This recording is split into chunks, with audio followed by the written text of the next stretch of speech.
All right, welcome back to M&A&D&D episode 85.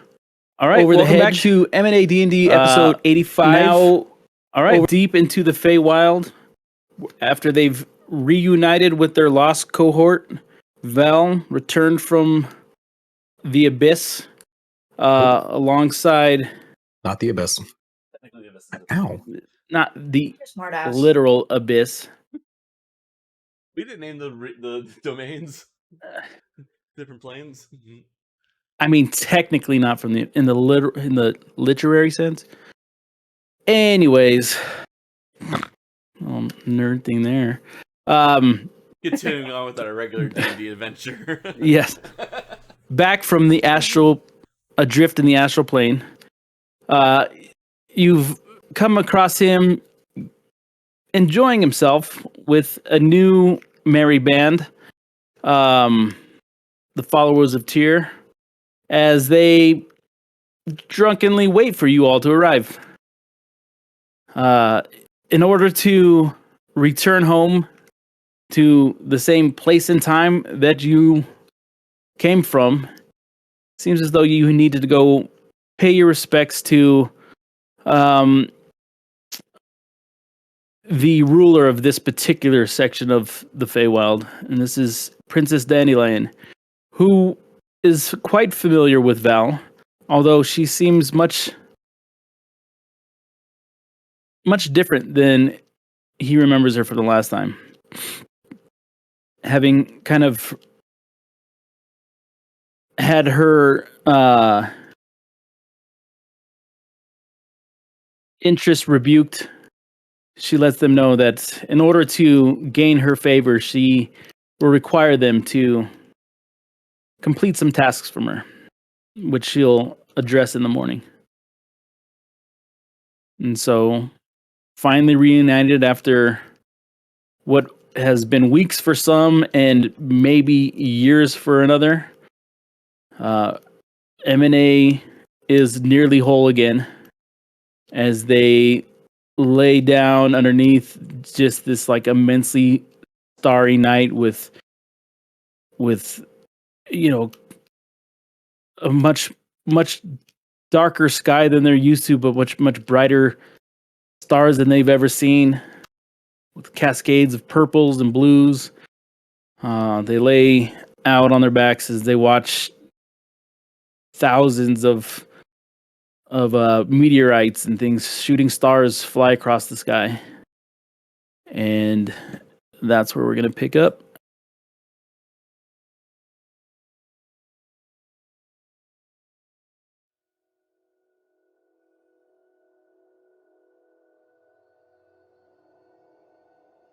We haven't made the deal yet with Princess Dandelion, so we're planning on going back to her tomorrow. So we're still in her Domain. court. So we're outside of her palace or some shit. And so the idea is that we're gonna have an audience with her in the morning. Okay. Do you already have a camp here, Val, or do we need to make camp? What's the normal? What's the normal thing to do here? Seeing as how they've provided us this space to stay for the evening, if there are no amenities here, we sleep out under the stars. We'll make our own camp.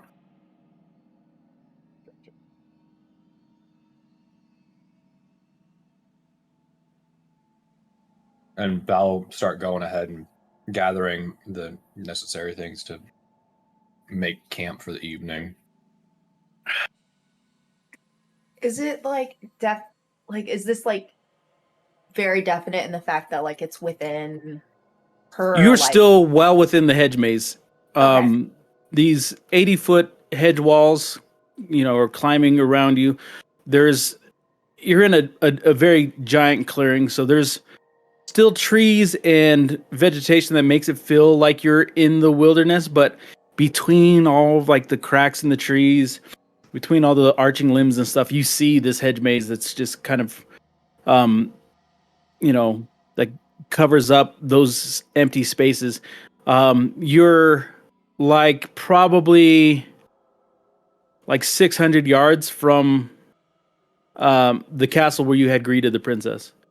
You've been there- relegated to this area, knowing that it is safe. You guys are guests of the princess, um,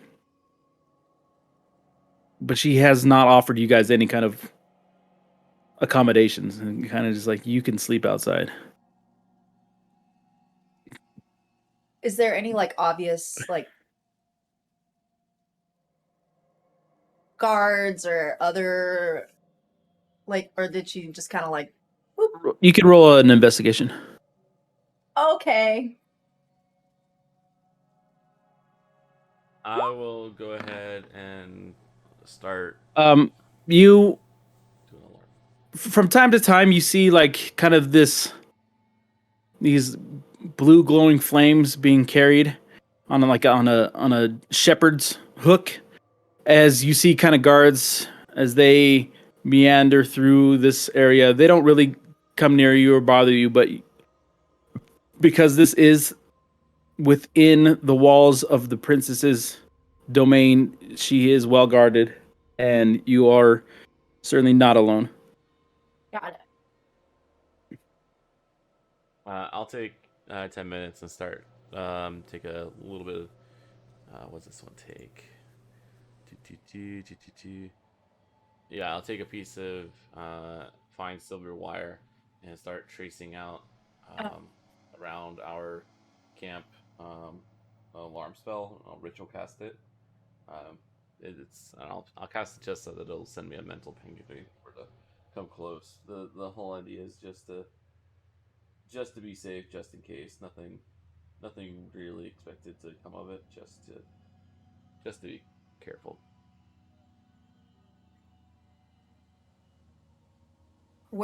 How close is the closest like hedge wall? Probably 70 yards. It's only in Okay. our immediate vicinity, 20-foot cube. Can I go? Can I just go take a closer look at the hedge? Yeah. So you start to leave your clearing and go towards that thicker, heavier vegetation.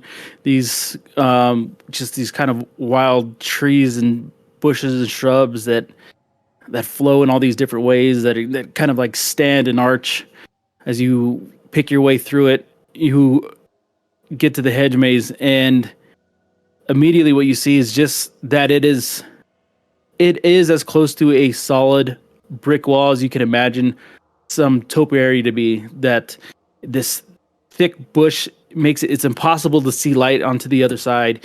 You reach your hand in and it only goes in a couple inches before you're met with so many thick branches and twigs and stuff that it stops you from being able to put your hand any further in without maybe some actual heavy force.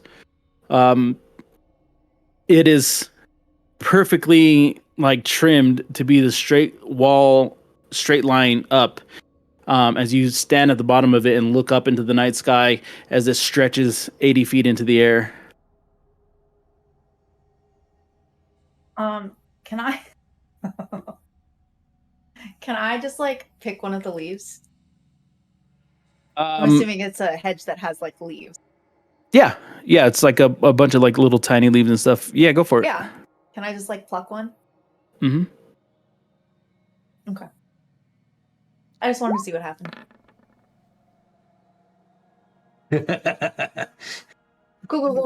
You pluck something and you roll to die. Of course. When you pluck the leaf, there is a part of the bush that kind of recoils, and the little tiny branch that you had plucked the leaf from kind of like sucks back in to the hedge maze itself, while other thicker branches take its place, as if it's protecting that smaller limb, like a child, like a baby. Do I see this happening? No, you don't seem to be anywhere near. Okay.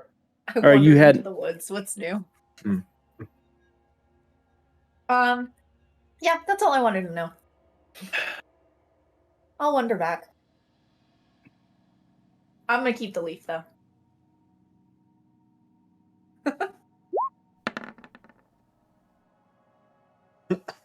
Bro! Fine. Nothing happens. Every 6 seconds, he has to roll for that leaf, though. For the rest of time. Yep. I'm holding on to it for the rest of forever, so you have to continually roll. Don't tempt him. Oh no, I'm. Oh no! What happens on a nat 20? You die. No, Well, it's been fun. Lost Yeah. a party member. Yeah. Okay, bye, guys. Be We all knew it was an me. oversized topiary. yeah, your eyes gloss over. You roll back in your head and you take 5 steps and your heart explodes. Game Oh over. man, feels bad, man. Terry deafened? Yeah, Terry deafened. Oh, Terry is here? Gotcha. I'm not sure if he's here because he's deafened. That's Means all you right. can't hear us. All right, so anybody else doing anything? I just don't think I don't show anybody that doesn't have a camera. Mm-hmm.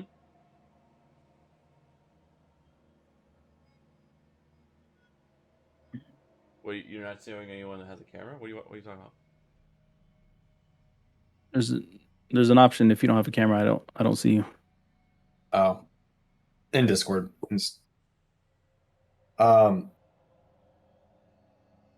Yeah, Val came back and joined everybody and helped set up the camp, and they're probably just go and rest until the morning since we need to. I mean, I set an alarm. Terry. I set an alarm. I guess I'd talk to my brother briefly before bed, just to kind of get an idea of like I want to get an idea of what happened, like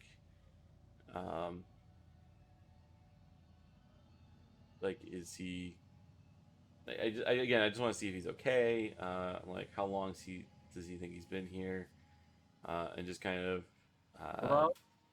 hey, Hey! Terry. Discord kept switching my audio devices for some reason. Those bastards. Can you hear us now? Yes, I can. Cool. Yeah.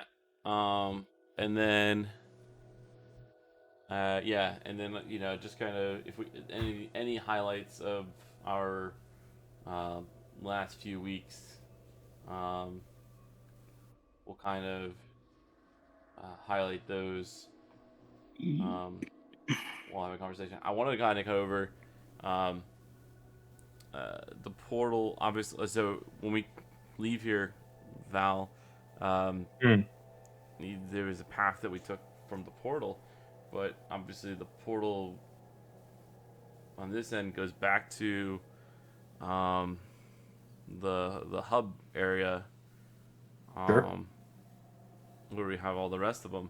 So we will be north of Mythdraenor when we come out, and we didn't give any sense of time or anything when we came back. Honestly, our plan was to probably hop over to Luskin, then try to see if we can find a way back from Luskin. Hopefully, someone there has a way to quickly get us to Waterdeep or to our next destination. So, but yeah, we'll be north of Mythdraenor. We talked about the metallic dragons. Yeah, what are we supposed to do with that? That seems pretty important. So right, so there were a few. They each seem to have had a request for us. Sure.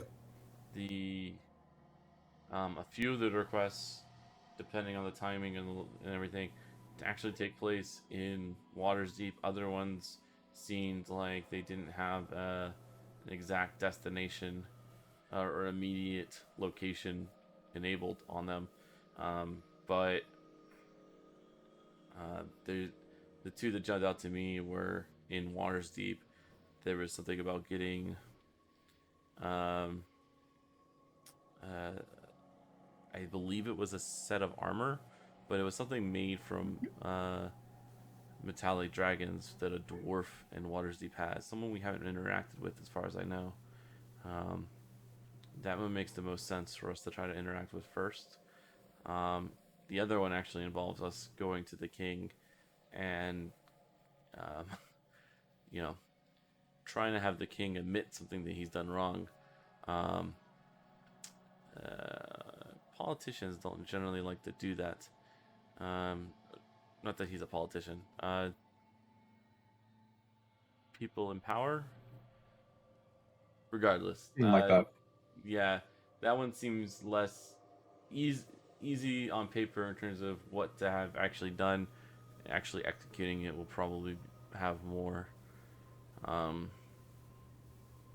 weight involved, and based on what happened, we might need to see this narrow vein thread through more to have more weight to that request, if that makes sense. Okay.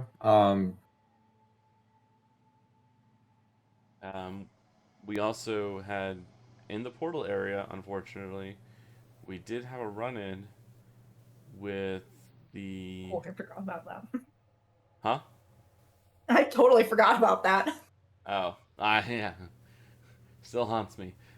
We had an altercation with the Rakshasa and the Araness, and this time they had partnered up with the I don't know what it was officially, but He's basically the gatekeeper. sure. But what I mean, it was like that's big demonic that scary centaur The looking? scary centaur. Oh yeah. Yeah, they had You guys had demonic to fight centaur that? thing. That thing's definitely Where'd that go? dead. That one's dead. Oh. But So not that big of an issue. Darth got him. sure, Darth. Yeah, we set Darth on him. But Val the looks over to Darth, who I'm assuming is still out of the hammer, and just No. goes, He's back in the hammer. "Oh, is he back in the hammer?" All right. Well, I mean, you could roleplay him a little bit, I guess. I mean, if you'd like. I wasn't planning to. I was just gonna look over and say good job, Darth, and that's it. But anyways. You You can still do that. Anyways. that. You guys fought the Rakshasa in the air, and yes, again. Narrowvane wasn't there? No, he wasn't. We didn't see anyone. I mean, just in the general area, we didn't see you. We found the body of the Harper that you guys were looking for. Oh, yeah. And Forgot about in terms him. of everything Poor else kid. in the area, it all seemed nothing of like immediate like aha moments kind of thing. You found the grove of portals, and there was no aha moments. Well, there wasn't like a, bad guy footprints leading away, or like a castle sitting right there. So it wasn't like a big red X saying this is where we went or whatever. So Narrowvane say anything to you? You were the last person to interact with him. So yeah, you're the last one to interact with DM Narrowvane. did Narrowvane say anything to me as I was running through that portal? He said you're doomed. Was so long ago. He gave you the double You don't birds and you don't remember. Yeah, it would have been such a so yeah, yeah. Unfortunately, the passage of time has been a little strange, and I don't really remember. And nothing stands out other than the fact that I was chasing him. Yeah. So yeah. But yeah, have you guys gotten have you at least gotten the names of the Rakshasa and Aaron? Yes, at this point, like they've come after us so many times. Like it's only. Unfortunately, it didn't really come up. We didn't have a lot of conversation time this time. The Astrid almost killed the Araness, as far as we could tell, but the Araness almost pretty much killed her. It was pretty close. Val looks around. Is Astrid back yet, or are you still over at the hedge? I don't know. But do you want this? It's up to y'all whether you want this discussion to happen while I'm gone or not. I was Sure. being secretive of it. Okay, I just didn't know if you. I don't know. Yeah. Val looks over at Astrid and goes, "Oh shit, What? good job. How'd that fare for you?" One more hit, and she would have been gone. One more hit and she would have been gone. You are a scary person. Not the only reason I've made it this far. Fair enough. It was really tight. I think one more person or one more thing gone our way, we would have at least had the Araness and maybe the Raksasa too. After that, we also kind of got swarmed by. Were they zombies, mummies? What were they? Mummies. So yeah, we had undead coming out of the woodworks toward the end there. Wait, you had undead coming out of everywhere up above, like up north of Mythdraenor? Mythdraenor isn't what it used to be, so that actually doesn't surprise me. Why did they come during that fight? I don't know.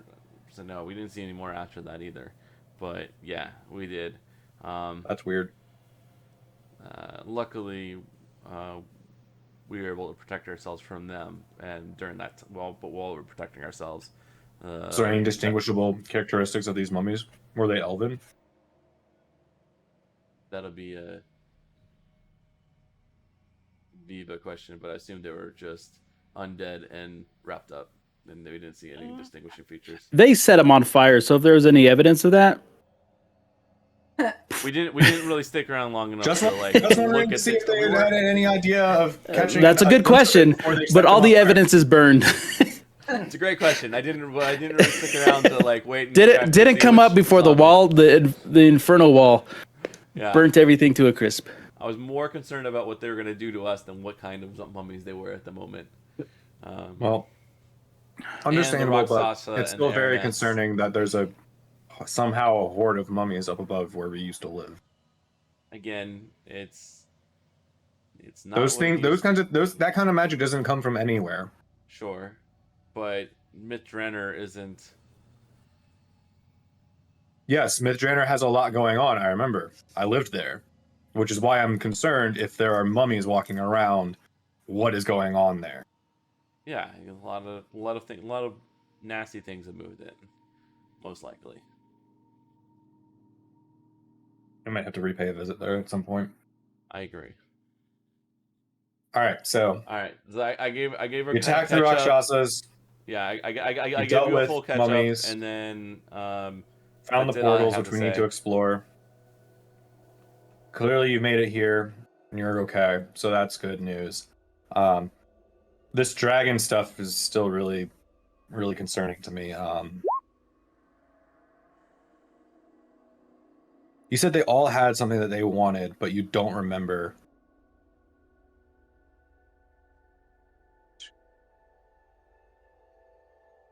What?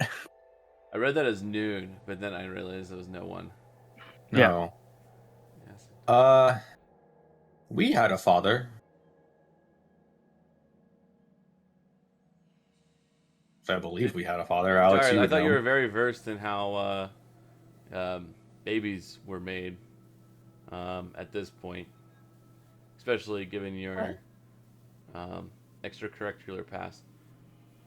Oh, Hey!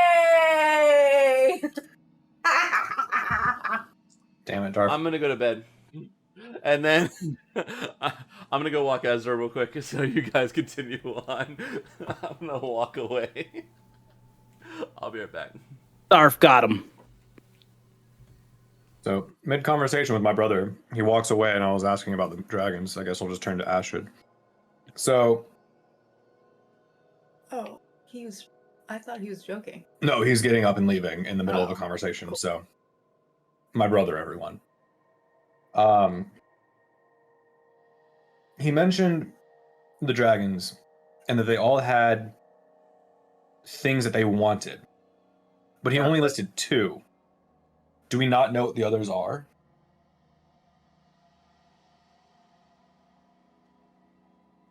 Yes, we do know. What are they?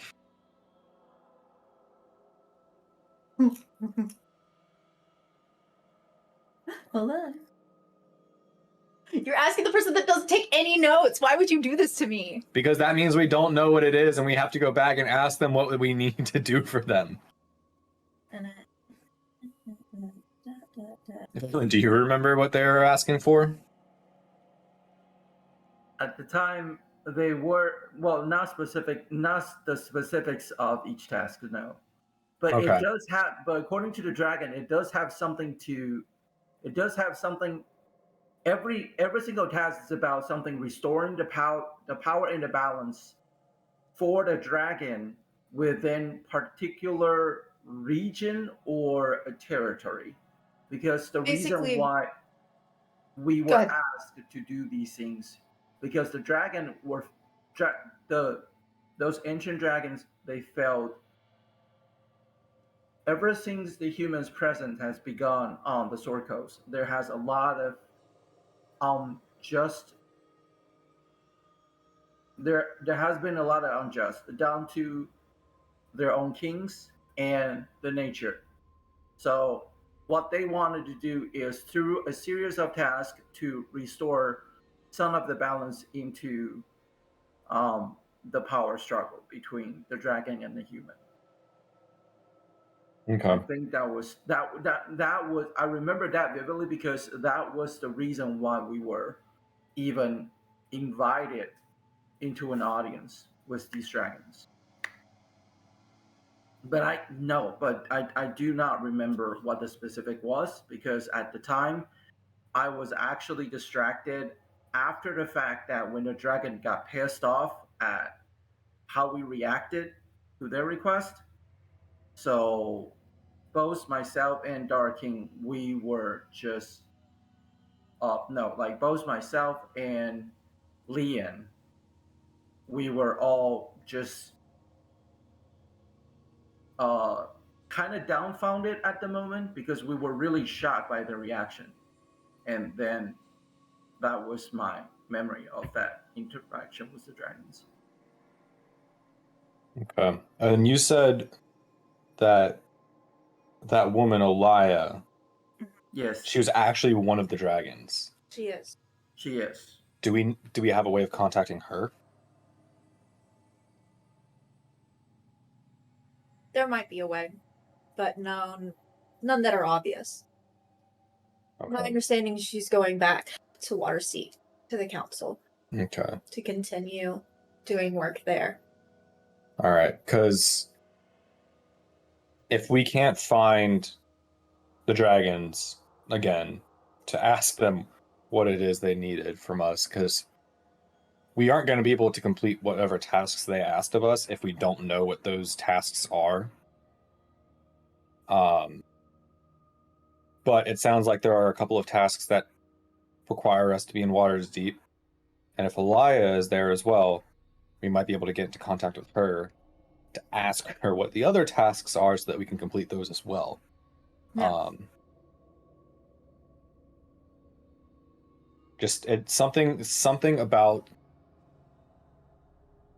these metallic dragons showing themselves to you all and asking for help, just that weighs a lot on my mind, and that's something that we can't overlook. But at the same time, Valen, we still need to find Neravane and make sure Well, we need to do a lot more things than that, because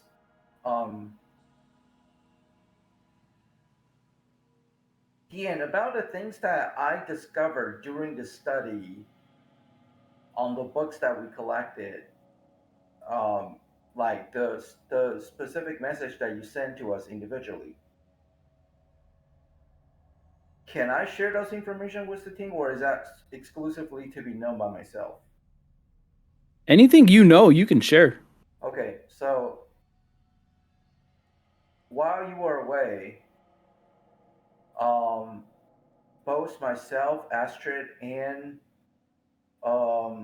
Lian, we all did a lot of research during our time in Feywild. Mm.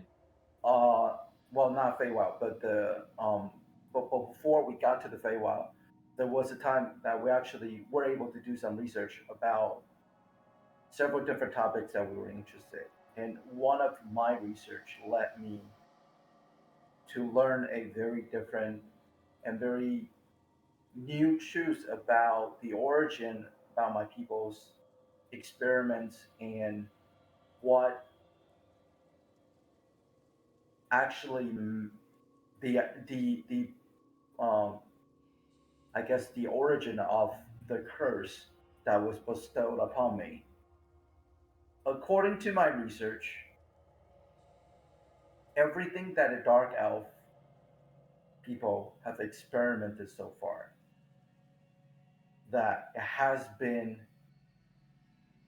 planned and pre and put and set into the motion by the Spider Queen herself. So instead, I used to be led to believe it was the dark elves that actually set everything in motion. So was the nature of my curse changed? Was its origin changed?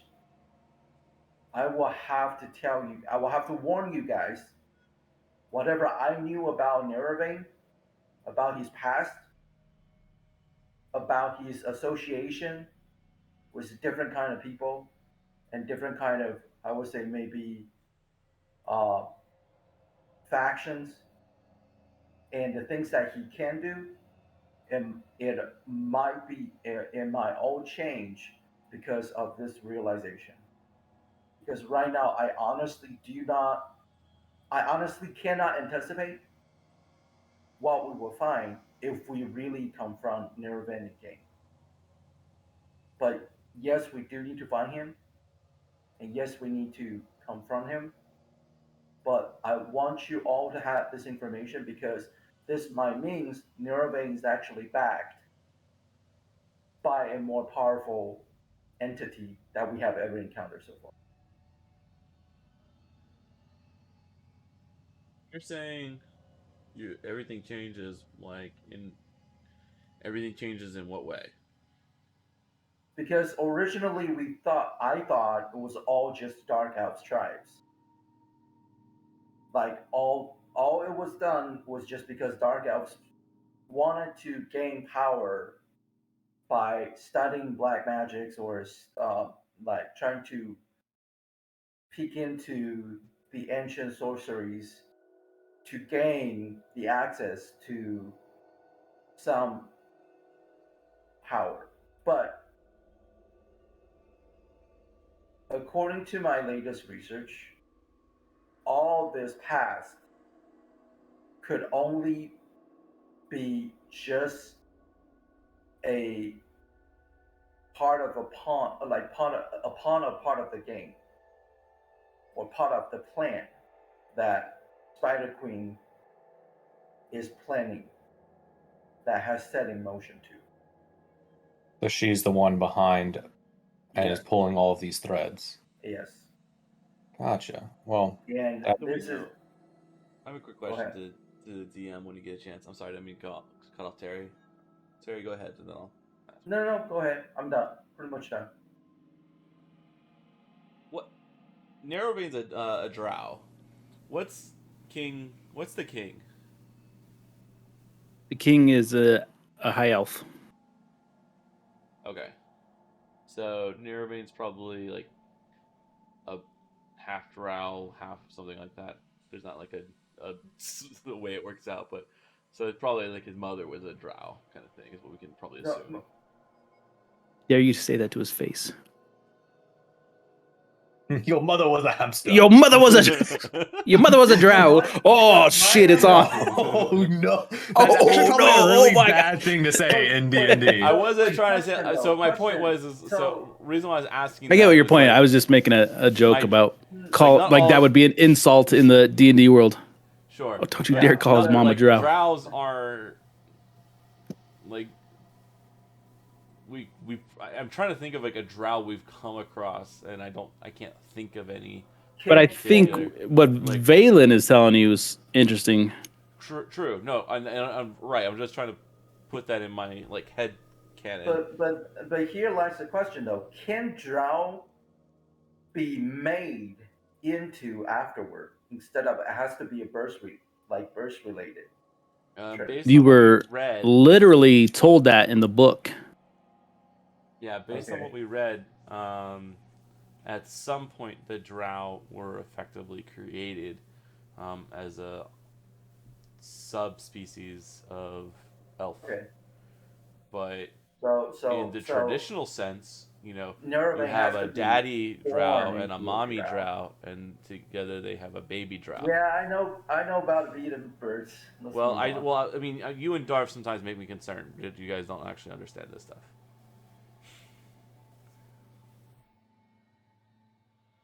Darth is upset you didn't get his joke. I got the joke. I'm just upset that I didn't see it coming earlier, and I actually fell for it. It's actually more what I'm.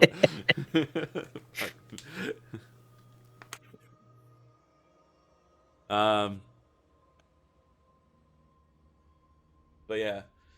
Oh, Valen, you mentioned in all of that the information or your understanding of your curse might have changed.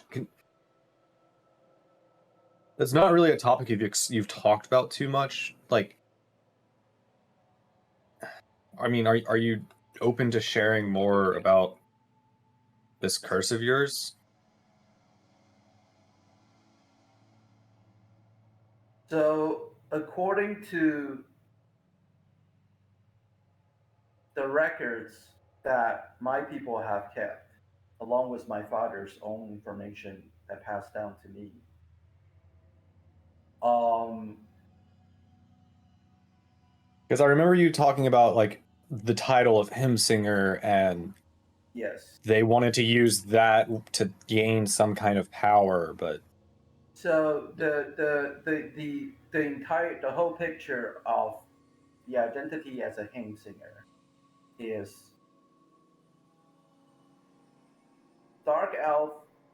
I mean, I should rather say the drow.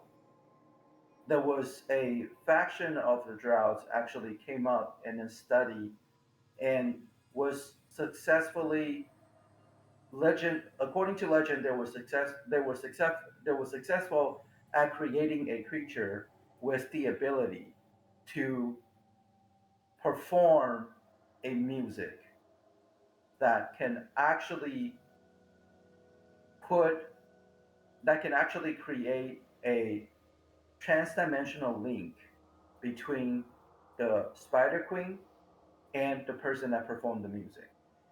And supposedly, that person that performed the music, or what through either singing or whatever,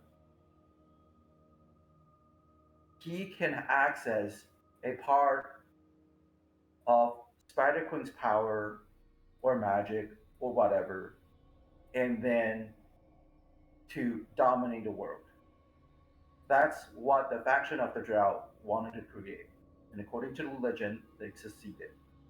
And this lineage of power has been passing down through a bloodline. Decades ago, when I was just a little boy, by any means, when I was only like, I think, when I was only in my teens, Nerving somehow learned the fact that my father possessed such knowledge, and he suspected my father was the one that holds the lineage and the powers to perform such music. He came after my family. What happened afterward is I lost the memory about what happened, that what Nervin did to my parents. But when I came to, I was separated from them,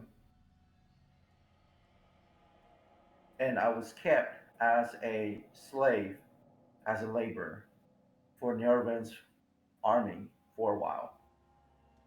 But interestingly, I was able to escape later, but I didn't realize, and I only learned this later, that such power for the lineage, power itself it won't actually man- manifest until the said person turned to age 37. So by the time I escaped from Nervan's army, years later, I came across the information and the knowledge that I was convinced that I now hold the power to do that.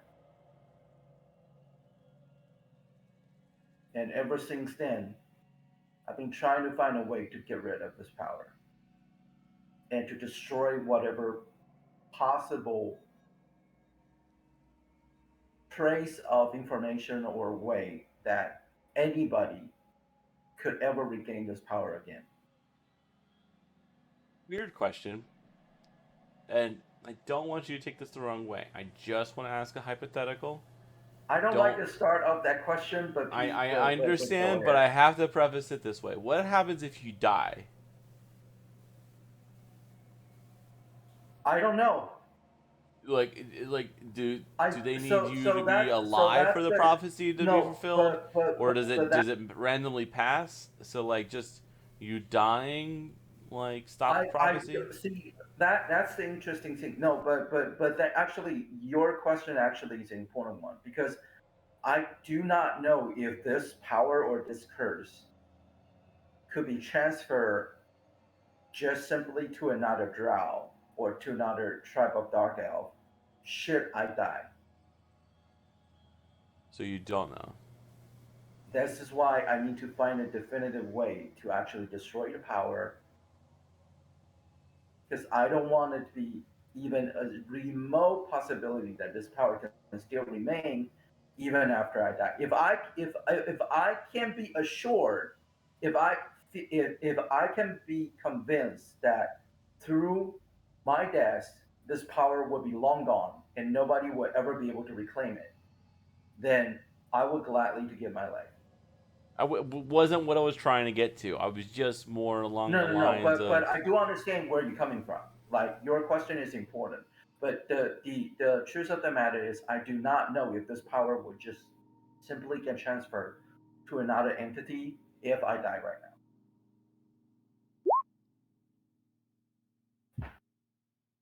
Would you So mind?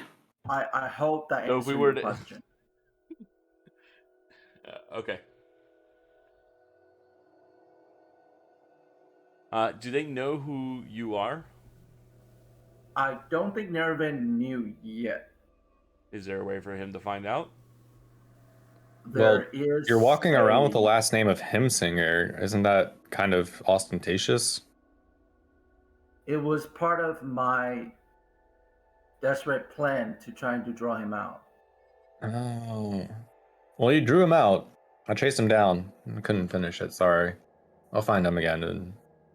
There, there is a way for him to identify a person if the person has the power of a Hamsinger, which is through a stone that passed down by my people. If the stone turns to, I would say, it's if the stone turns into dark green, grayish color when the person is in presence and actually perform a sound, a song or a music, then that stone, when the stone turns the color, then yes. But I don't know if Nervan actually knows about that information or knows about the stone. Last But question. another piece Okay. of the missing information is I do not know. I still haven't been able to find out exactly what happened to my parents since I had no memory after my family was attacked by his army. But you Oh. are the one that was chosen when you know you don't have the memory before that. Yeah, The he said when he information- turned 37, he realized that All he the had this. information that I have learned and have and by the stone, yes, I'm pretty sure I am the person that holds the power. All right. So what's the way in which the Spider Queen sings There or is a music? piece of music that it's recorded in a book. Is it Neurovan verbal or has. is it an instrument? I don't know. That's why I don't have access to the book, so I can't tell you that. But I'm pretty sure Nerving has it. Otherwise, he wouldn't have learned about my people and came after my parents and myself. So that is information.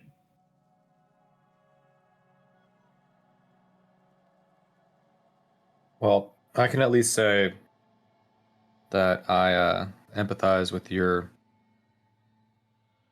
loss of memory from that time. And on top of that, Val, your ability now to cross a different planes make you very special as well. So Valen, I don't know how to put this. Anyone is able to cross planes if they're knowledgeable enough. Astrid does it too. then what was the ability that you gained when you got tortured The portal during the dimension. time you were tortured and everything? And Val points to the scars and the markings on his left eye. These weren't from my ability to Cross plane. cross planes or become a Horizon Walker, which is the school or the training that I've been doing for many years. These are the after effects, as you said, of torture that was performed um, uh, by a mind flayer who was working with the Order of Assassins. Mhm. It This is how I was able to infiltrate your group as Raynor and Brockle. My mind was ripped from my body and placed into another person's body, which is. But I had some cognizance of where I was, but had no control over myself or what I was doing. So that's also why uh, both of the minds of Brockle and Raynor are still rattling around in my head. And they come out from time to time. But because of them, I was able to survive such a long time in the Astral Sea without going completely insane. But no, this was not from my ability to detect portals. But I can see portals on a wavelength now. But was more of a sensory deprivation kind of thing than a new ability to just go through portals, which we've been able to do before. So the reason why I'm sharing all these information to you now, on top of telling you what the origin of my power came to be, is that originally I thought it was because now the position, now the purpose of such power might change. So, which means the identity of a hang singer might be just another tool for Spider Queen. So, I'm giving you all this information to you because to prepare yourself should become to confronting Nerving again. I cannot anticipate exactly what my power would do to me and the party knowing that Spider Queen might have access to my power now, or actually I might mean, even she's not gain gonna have control your of my power. stuff. Like, how does she get your power? If she gets Well, it's get a not the hold of you, well, I'm not saying the power, but because now I learned all these things is her plan. That might mean Hemsinger, this identity might be just a tool for her, so she might be able to take control of maybe a part of me. I don't know. So I'm giving all this information to you just so you can prepare. Okay? so now that Narrowvein knows that we're on the hunt for him, and um, he's probably not gonna be drawn out by your last name. Uh, maybe. Do you still want to keep advertising it as your last name, or what? It doesn't matter at this point now. I mean, Okay. to me, I owned up to this identity long ago, and I have been doing so for decades. So even it was out of spite at the beginning, I I've grown fond of my own identity and the name of it. So I don't think I ever wanted to change it or Do you ever not know needed your? to change it. Do you not remember your old? I do know, I do remember my own name, but it is who I am now. So Fair enough. Um, where it so one of the things we came across when we were in Mythtrainer, but um, or maybe it was when we were in Luskin. Regardless, Mythtrainer adjacent. Uh, do it sounds like a few of our paths might lead to the Underdark. Do we think Narrowvein's going to go to the Underdark next? Does he still need to it's go there? most likely because given all the dark magic and the sorceries that the dark elves and the droughts have experimented, all leads to Underdark.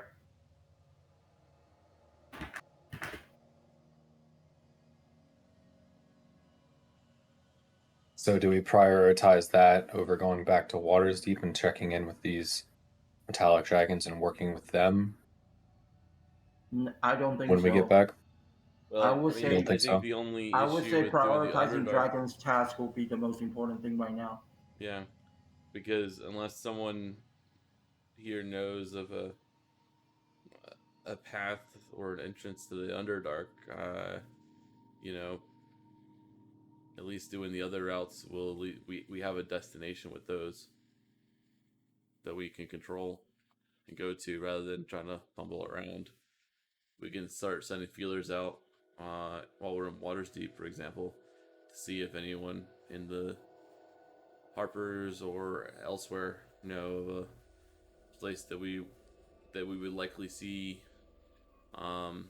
Narrowvein or crossover or anything adjacent to Myth Drainer that would have been Underdark related. I mean, my interest with it is uh, Val. It sounds like at least one of our ancestors ended up um, heading down to Underdark. Um, Okay. I and mean, our ancestors came from all over. sure, but this ancestor had a um, tentatively was related to the founding of the trials and stuff like that. But he brought with him, and with the last known recording of um, an Elven blade.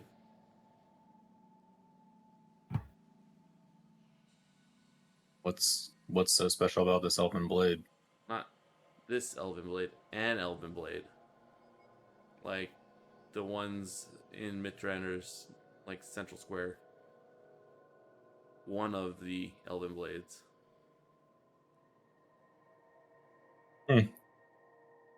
You say so. I mean, I didn't really pay much attention back in school for any of this stuff. I mean, there's three I think.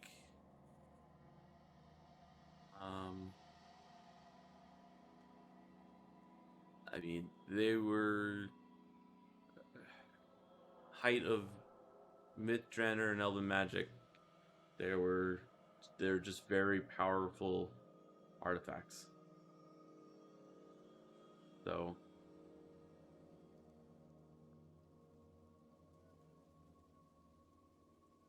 it would be a shame if that were to stay still lost.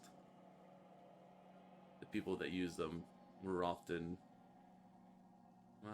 blade singers, it seems. That's who Gotcha. defended at least the best battle mages of the time were the ones that were always the ones that that were chosen to wield uh, one of the Elven blades. More than that, I don't know. But that's what the story's always said. Okay. But there's no point in doing that unless we know where we're going.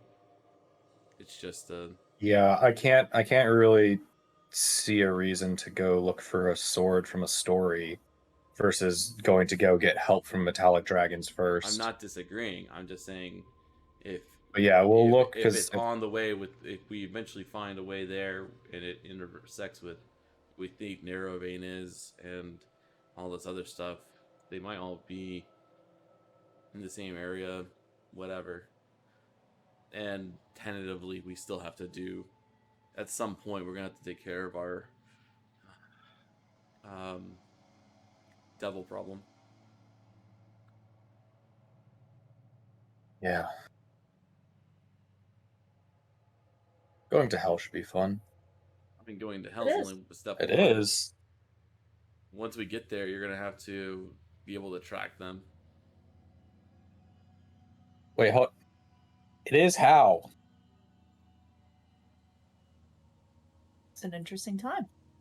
Have you been there? A couple times. Where haven't you been? She gets around, apparently.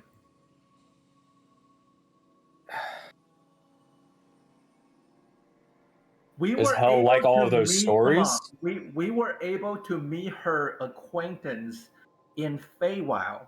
In Feywild, why would you even be surprised? Just interesting to find all the places people have been. You guys didn't know that I've traveled multiple planes before.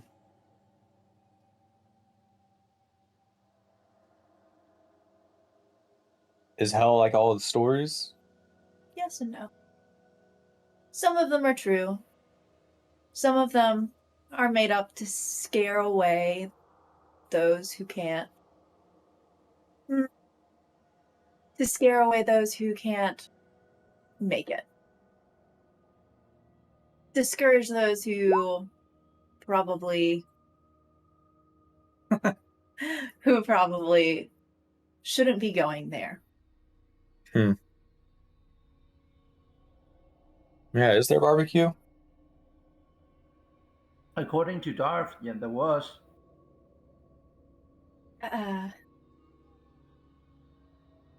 Yes, but Sneaky it's suspicion. I not don't want to eat the the appetizing barbecue. way. I don't want to eat the barbecue in hell. Huh. Well, I don't know much about the Nine Hells other than it's probably a place I didn't want to go. Liam, you found more information on the demons that or the fiends that we were hunted by and how we're gonna have to get rid of them, which requires us to go there. But that's about all we knew. Ashard, apparently you have more information on this, so we'll probably have to get your help to find a way there. Well, I think we found a way there. Some At connections. least one. We found a way? How? One of the portals actually goes to hell. Well, that makes this easy. Well, we don't know which hell it is. There's multiple levels, and Well, the Dragon Cult were using it. probably goes to one of the main cities. I mean, sure, but that doesn't mean that's fair. But that doesn't mean that that's where our devil problem is located. So Yeah, but it's closer than we are now.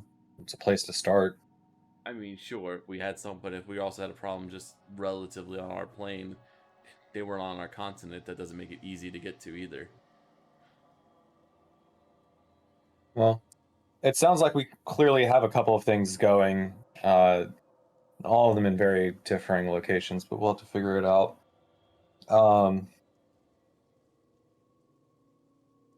I don't think I would put chasing down these devils into hell at the very top of my list at the moment. I'd probably like to be very well prepared before we travel there. So, Well advised. all right. Well, I believe we've all caught up on everything, but we also have the task at hand. I can take first watch, because we have to meet with the princess in the morning. Okay. Okay. I can take the next watch. After 2 watches, we should be fine.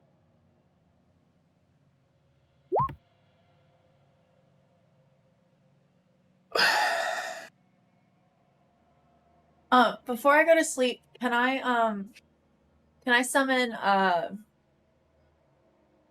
Skull? I'm assuming I dismissed him at some point and never resummoned him. I mean, it's effectively Yes, you can. Does anybody know what I did? What did you do? Nothing changed on our side. You No. dropped out a roll 20 for like a couple I seconds. actually brushed the keyboard and it like did not like that. Yeah, you can, of course, you can summon Skull whenever. Cool. I just wanted to make it known before we take the long rest. That way, spell You slots. get your spell You slots know? back. Spell slots. So you do. So normally, what do you do when you summon Skull? Like, what does that look like?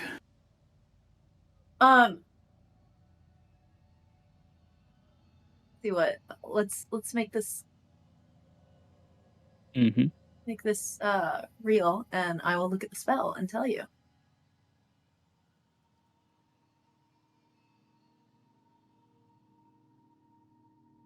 Where is my spell? Find Steve. Do you have it prepared? Aw, shit.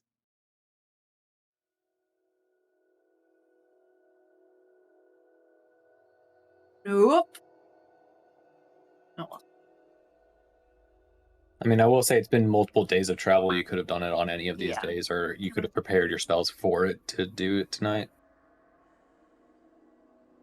Or you could prepare it and then do it first thing in the morning, Yeah. right? Or that takes a Yeah, it spell just burns slot. a spell slot. Take the spell slot. Mm-mm.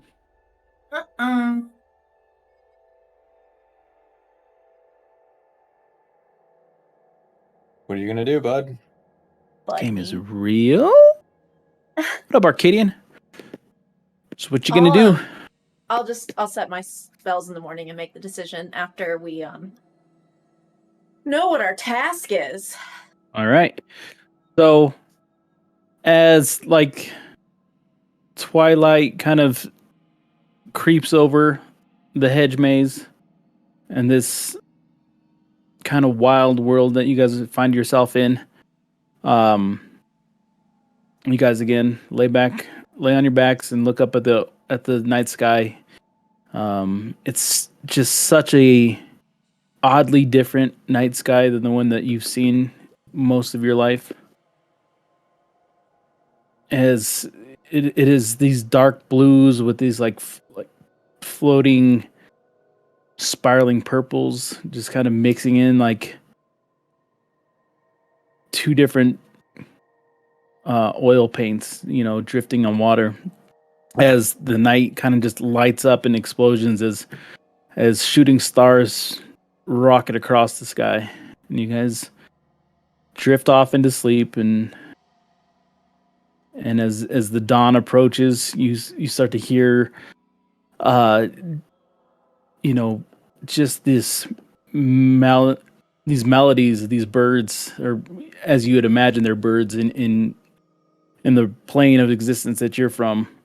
Just it creates this orchestral sound, um, like eerie at some points, but hypnotizing at others as the world kind of like starts to wake around you. You guys make it through the night without any instances, and it isn't much longer after you guys are awake and you've gathered up your material and you've packed your gear that these elven guards come to greet you. They're mixed with other interesting Feywild creatures, but all dressed in these like kind of regal armor and attire as they inform you that it's time to follow them, as Princess Dandelion is insisted that you meet her in her throne room. Yeah. Before we get to that, I need to run to the bathroom real quick. So like, Okay. quick RP session. You guys go. Haha. Smoke bomb. Do you want to have a break right here? Sure, we can do that. We can go ahead and do that. Oh. They need a pee break, Arcadian. My favorite thing, Arcadian, is to look around for art to put for backdrops and stuff to put us in the mood.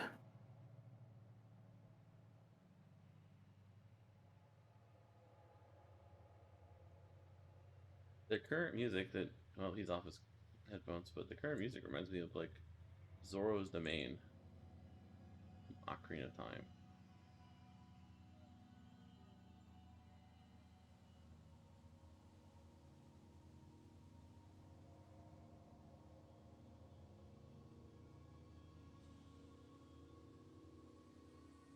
All right, we will be back in a minute.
bought it.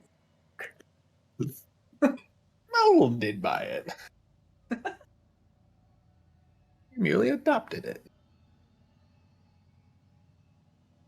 I don't know why that's the first thing that popped in my head. I have no idea either.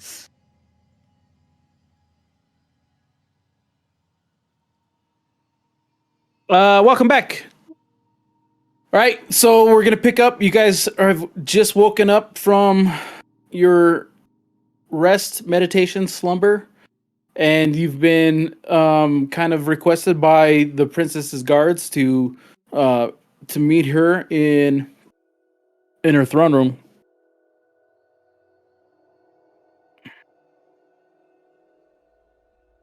Yeah, so we'll follow the guards.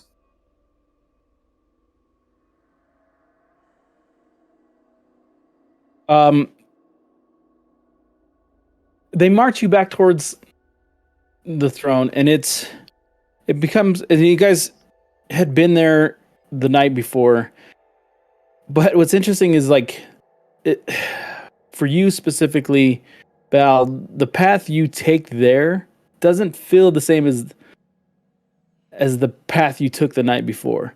And even though it's familiar in a sense, and you don't have any, like, none of your hairs are on end as if there's dangers. It's just oddly kind of uncomfortable to you, because for you who has this like great sense of true north, who has this great sense of direction, you remind yourself, oh yeah, this place doesn't work like that.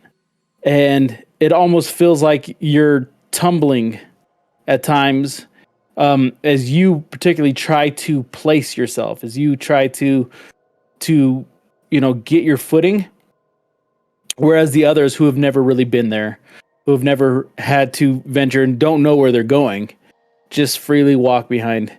You're kind of reeling in a sense as you fight, this instinct in your head to go in a certain direction. Or, hey, I should be heading this way, right? It should be this way, as you kind of like race through your mind. But that kind of fades away as you guys take some turns through this giant hedge maze, and then in front of you, you start seeing that crystal castle in front of you as it starts to kind of peak above the 80-foot walls, and you lead yourself towards the castle. The guards part their ways, and you walk into just this open chamber. It's almost as if you're walking on glass. It takes on kind of a different look and feel than the night before, because it seems as though this new kind of dawning sun and this golden rays collide with the walls of the castle and just make it glow and emanate from every inch and corner of this building, even the feet below, like in the ground below you. And you walk up and you see the princess, and she's in this kind of frilly dress with like the poofs at the bottom. It's enormous in a way, and it almost is striking, because in the past you had seen her in flowing garments and stuff. The elves that live here kind of move like silken strands on the wind, but something about this is jarring, as she seems to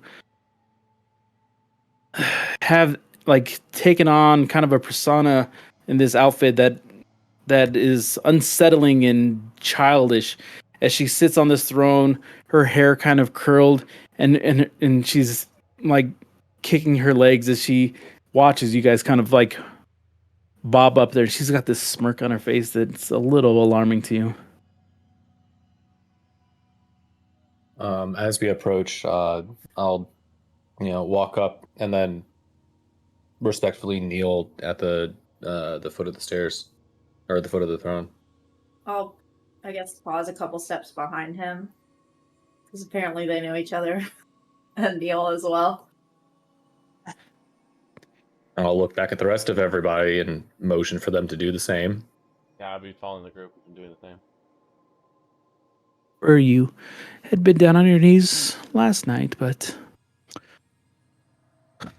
whatever. You're no fun anymore. So grumpy If I now. recall, Dandelion, our enjoyment was of used to be the thrill of the hunt. True.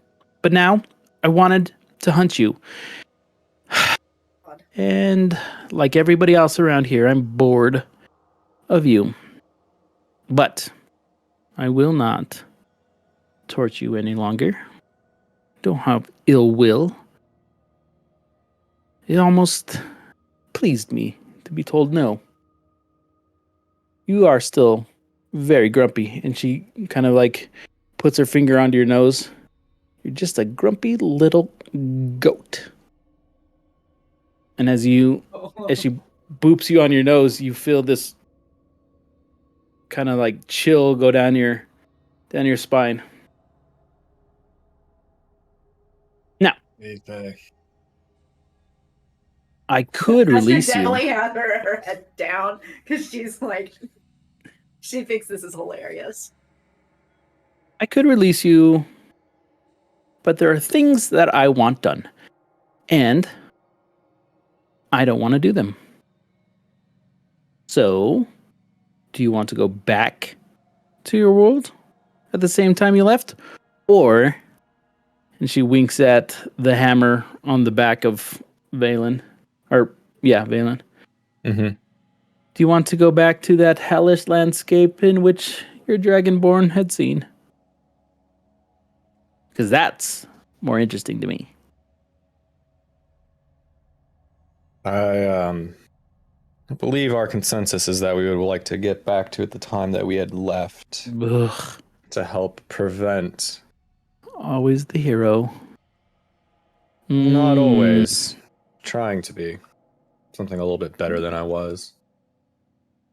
Boring. More boring than you were. Anyways, my little billy goat, what I would like you to do is run an errand for me.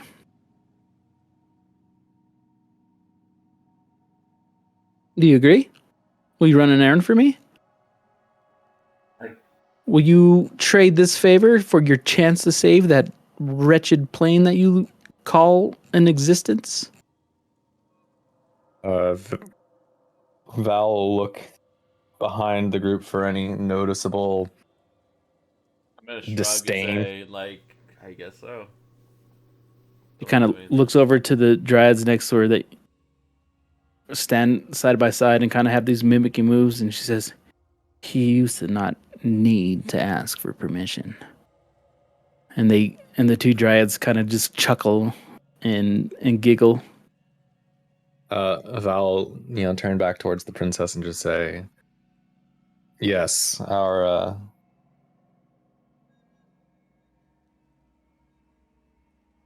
we will help you with this errand of yours. Of course, it was obvious. Well, as ruler of this land, locked away in this godforsaken maze. And then she grabs this scepter and she slams it onto the crystal ground, and the whole tower starts to kind of lift, and the room starts to shake. And you guys kind of like feel this earthquake. Could everybody do a acrobatic check? Acrobatics? Oh, man. Oh my god. I'm good at. The old man still has it. Val, I'm apparently too affected by this fucking whatever happened to me. But You really threw off your group. you came very close. But everybody else kind of holds their ground. 9? Huh? No, it was probably DC 10. Oh man. No. It was actually, you guys had a beat of 5. Oh. So Valen, DW, or Liam and Astrid all kind of just immediately brace themselves as they feel the ground shake between them. Val, on their hand, like visibly wobbles before he catches his footing, and the two dryads just start giggling again. And you guys rise up, and now that opening that you had walked through earlier, it looks out onto this world. You are now like 150 feet up in the air. And as you turn around and look, you see that this hedge maze is miles and miles, stretches to the horizon. And you can see these pathways through it, cut in, almost like looking like shadows cut into the ground. And you see the immensity of the hedge that you had walked through earlier. And that when she complains that she's the ruler of this land, it wasn't as small and tiny as you think, but actually just this, it stretches for miles on all sides and much bigger than you had imagined. It's still, you still get the sense like, oh, she's in a prison. And you look back at her, and this is your quest. Daunting. And although I don't think you're much adventurers, I mean, Val, you had some good attributes. I doubt the rest of you are up for what I am going to ask of you next. Because death certainly is in your future. Danger. I think the old one will die. I look at Valen and look at her and try to discern which of the two she meant. Yeah. My guess is he won't survive. But if you prepare yourselves, you, Grandpa, take out a notepad. Yes. I would like my royal decree is that you head into the hedge grove and you find the cobbler who had sworn to deliver my royal slippers to me. I'm the cobbler and have him deliver the royal slipper. Mm-hmm. They're silken, rose pink, with princess cut gems set in the heels. And you'll find that sniveling little Frednimbus. It's silken Ugh. with ruby. Sorry, No, I understand you're old and your brain works slow. Silken, rose pink, princess cut gems set into the heels. The cobbler's name is Friendimus, and he is a bastard because he promised to have them delivered days ago.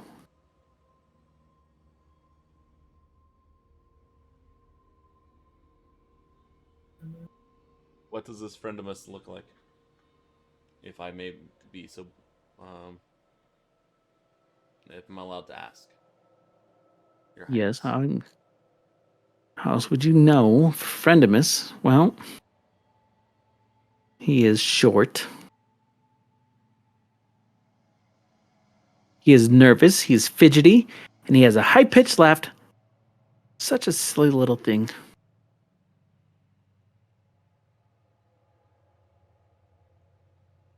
I pitch left. He's a cobbler. Did I tell you that? Yes, Your Of Highness, course I did. you have. Which direction is he in the grove from here? I Direction. guess that would be my task to find him out within the grove. I forget you're not from here. Direction. It's such a silly word.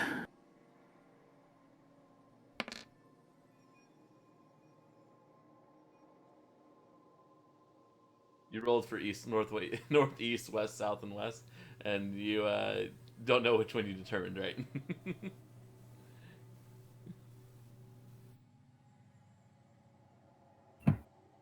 It is so for you. It would be in this direction. Okay.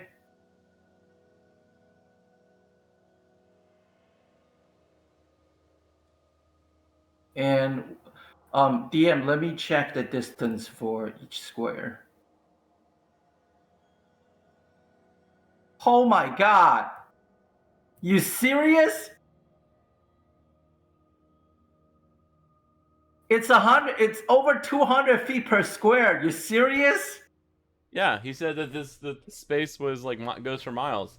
This Oh is my god! You find that Okay. little gnome and you make sure you shake those slippers from him and bring them back to me. And then she slams her thing down and the whole tower starts to kind of lower again. You get that. I need everybody to roll acrobatics with advantage.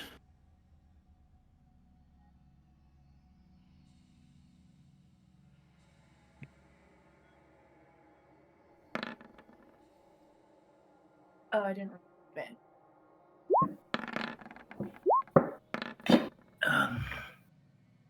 I will take the 10. Yeah, you will. This time you guys prepared for what will happen when the tower starts to move. You guys are able to handle any of the jostling that comes with it as you guys are lowered to the ground.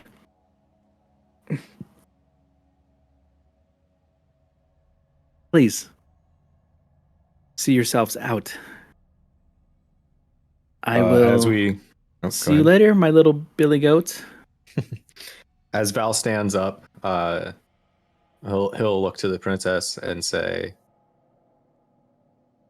any warnings or advice for an old friend? I guess for an old friend, I can give this advice. Death is no fun. Ta-ta. He'll give a bow and then head out. Right. What's going to happen is you guys are going to be in this first block. Here in the Fae, you guys are going to be able to move 500 feet per turn.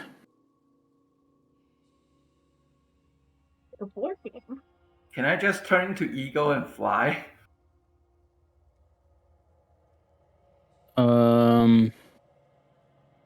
Yeah. Okay. Just goes, okay. I It love will it. be a lot faster that way, I think. bring the rest of us, or are you just gonna leave us? Well, I'll go scouting ahead, and see from the sky will be a lot easier to chase down the cobbler. Astrid, how's your mental link thing work again?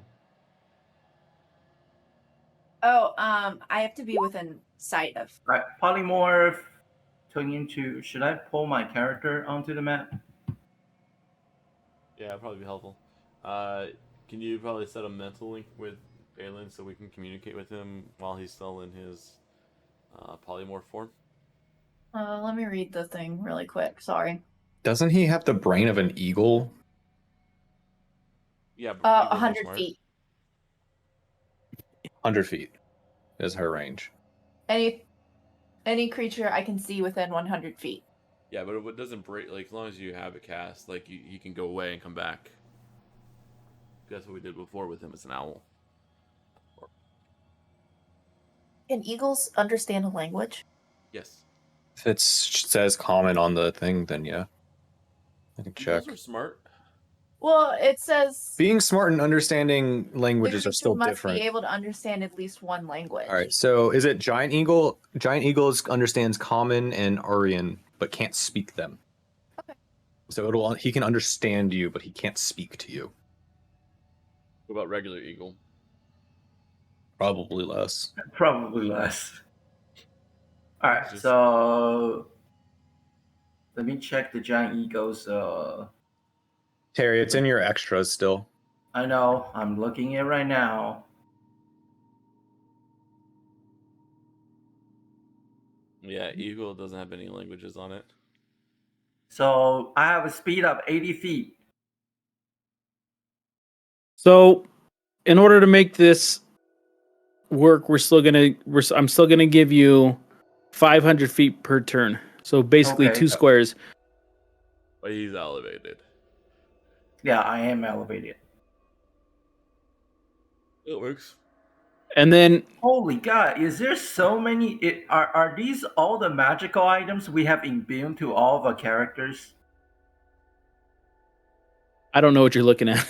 But That is yeah, a sure. long list. I mean, on the row 20 list, there's like backward tricks, berserker axe, climb of opening, or china of opening, cape of the mounted Mounted by yeah, Yeah, those are all things we Yeah. there's That sounds Holy these about are right. things that God! we've been shown. You have some of these. I know. Welcome. Alex has plenty. I have lots. So That's so you turn into your eagle form, correct? Mm-hmm. And you start to soar over the hedge maze. Show me which pathway you're taking. Probably. Show Hold me, like, draw the flight path if you Like, could, please. Probably around like this general Okay. vicinity. Gotcha. Yeah. Okay.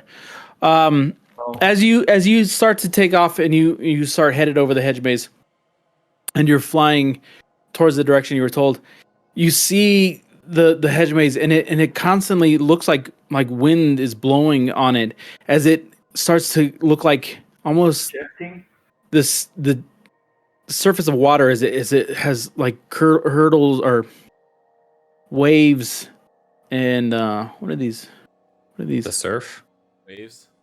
You throw a rock in, Wow. and there's Ripples. Ripple. ripples. As you see the ripples of Okay. on the edge of the hedge maze, and as you follow this pathway, you see that the roadways, that these carved out walkways inside of it, the hedges start to grow over it, as if to protect outsiders from seeing into it. And pretty soon, as you soar along, you see that it is just this giant sea of grass top, and you've lost your way almost completely, except for that crystalline castle behind you. Interesting. But I still have visual on my own team, right? No. So they're completely engulfed. I'm going to say by that you the- had already kind of flown out several hundred feet. They're at least 80 feet below you.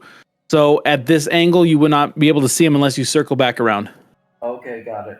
What happened is all those defining features that you thought you would see, like seeing on top of a maze, a drift above it, all of a sudden kind of the hedge maze protects itself from being seen from above, and you completely get disoriented, except for there's this one fixture that your team is by the crystalline castle. This one thing that sticks out above all the other things, different from everything else, the sea of green, is the crystal castle behind you.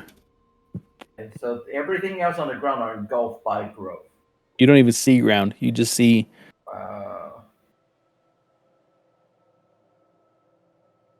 Just see like everything green. Yep. Whew.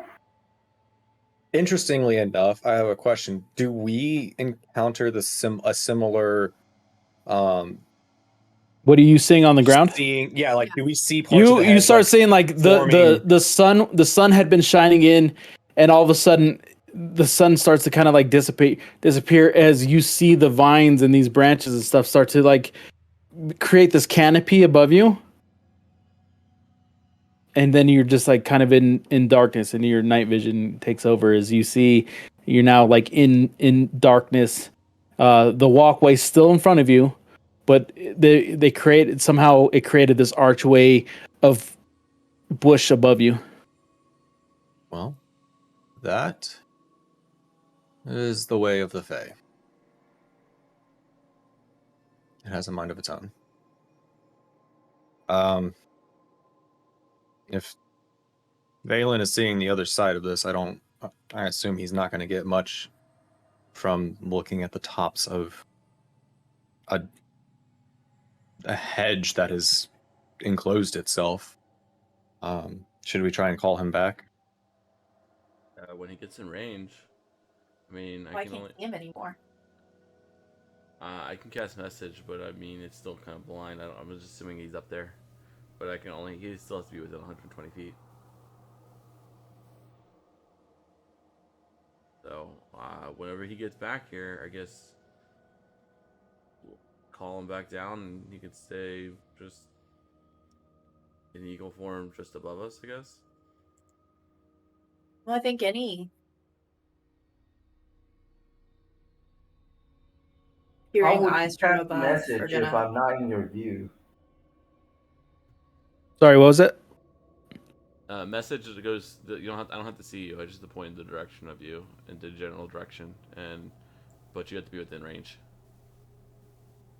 And the range is 120 feet.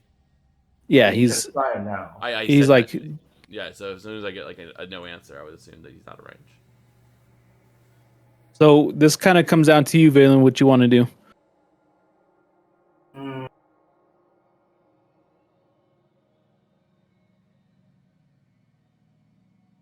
I wouldn't be able to. But can I fly lower and closer to the grove, and then just to try to see if I can? Yeah, go for it, and then do an investigation check. Okay, I'll do that.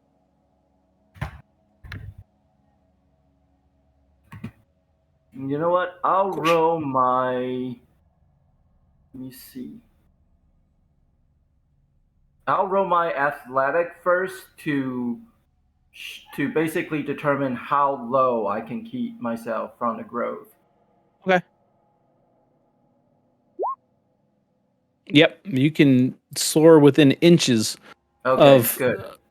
of it, like masterful flying as you get real Awesome. close. And then in that case, I will roll my perception with advantage. Would that be okay? Yeah. Okay. All right. What do I? I guess you will have to tell me what I see. What it is as you even as close you are, and you have these kind of this enhanced eagle vision as you're swooping over, you it has become so encumbered by the foliage and stuff that you cannot see, you cannot Jesus. tell wall from walkway, you can't pierce anything below. It is as thick as possible, or it's as thick as anything, and you've lost all really ability to tell whether or not you're following these walkways. If you're over larger hedge walls, it all looks exactly the same. As you get the sense that, and even like above as you fly, you see the in whatever distance that you go, like 100 yards out, you see that same rippling effect as these branches and stuff start to crawl over and entwine and protect any intruder, I guess, from seeing the pathways below. Got it. All right. In that case, I will probably go back to the general direction where the castle is and start hovering around the general vicinity where my team begun. You circle back around, you Mhm. get to the Crystal Castle, and around it there is no hedge maze. There's like kind of big open areas, and you see your group kind of just standing there, at the edge on the edge of a walkway. You see them standing there, kind of waving at you as they see that you've come back around. into this clearing that they're at. Mm-hmm. I'll cast a message up to Valen. Any luck? Looks like it's not. You won't be able to respond. He won't be able to respond. Yeah, You're a bird. no, I'm a bird.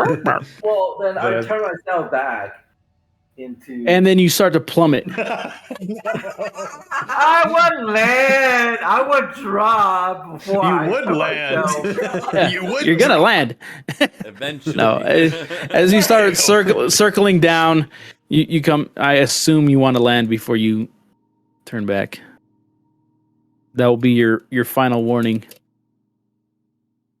As you come to a stop and you land, and then you go from your eagle shape back into your Old man shape. old man shape, just crouched there like the Terminator, but you're dressed. You're fully dressed, and you stand up. Well, So that was I the guess you have to bus. go on foot. Yeah, it looks like so because the grove it felt like the grove itself has intelligence and they can hide whatever object they intend to hide from the vision from above. So I guess we have to search on foot for this couple. Things in the Feywild are Picky. they're fickle. Yeah, they're fickling. They're tricky. All right, let's head in this direction. This is the general direction we were If you informed of. could all draw the path you're going to take, just so I know. Draw the path, and then we'll work our way down it. I assume we just take the straight path, right, everybody?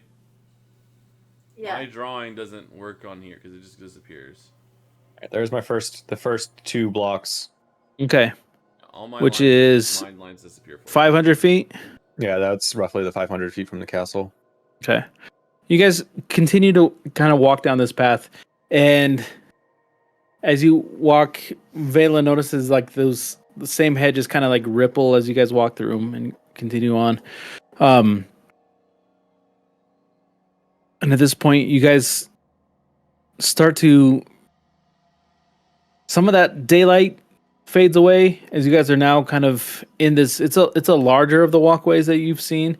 There's offshoots that you guys pass that seem a little bit more narrow. You guys are on a larger one, but it becomes a little dimmer through here as you guys walk and you're surrounded by these big walls. You guys can take another 2 squares, please. Word. As you get to this giant intersection, you see in the middle this circle on the ground, and it's encircled by like this marble-esque stone. It looks like a platform in the middle of it, and then there's this archway. As you guys kind of take your time to look at it, you continue on, and am I selected somebody? Okay, hold up. So we would have. So you're saying that when we hit this red dot, that's the circle you were talking about at the intersection, Right? Could we have, taken time to investigate it and make sure there's no like instructions or directions or warnings on it?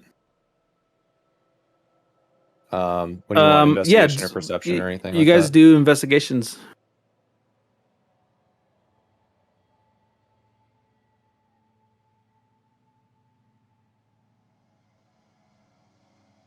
I investigate it real well.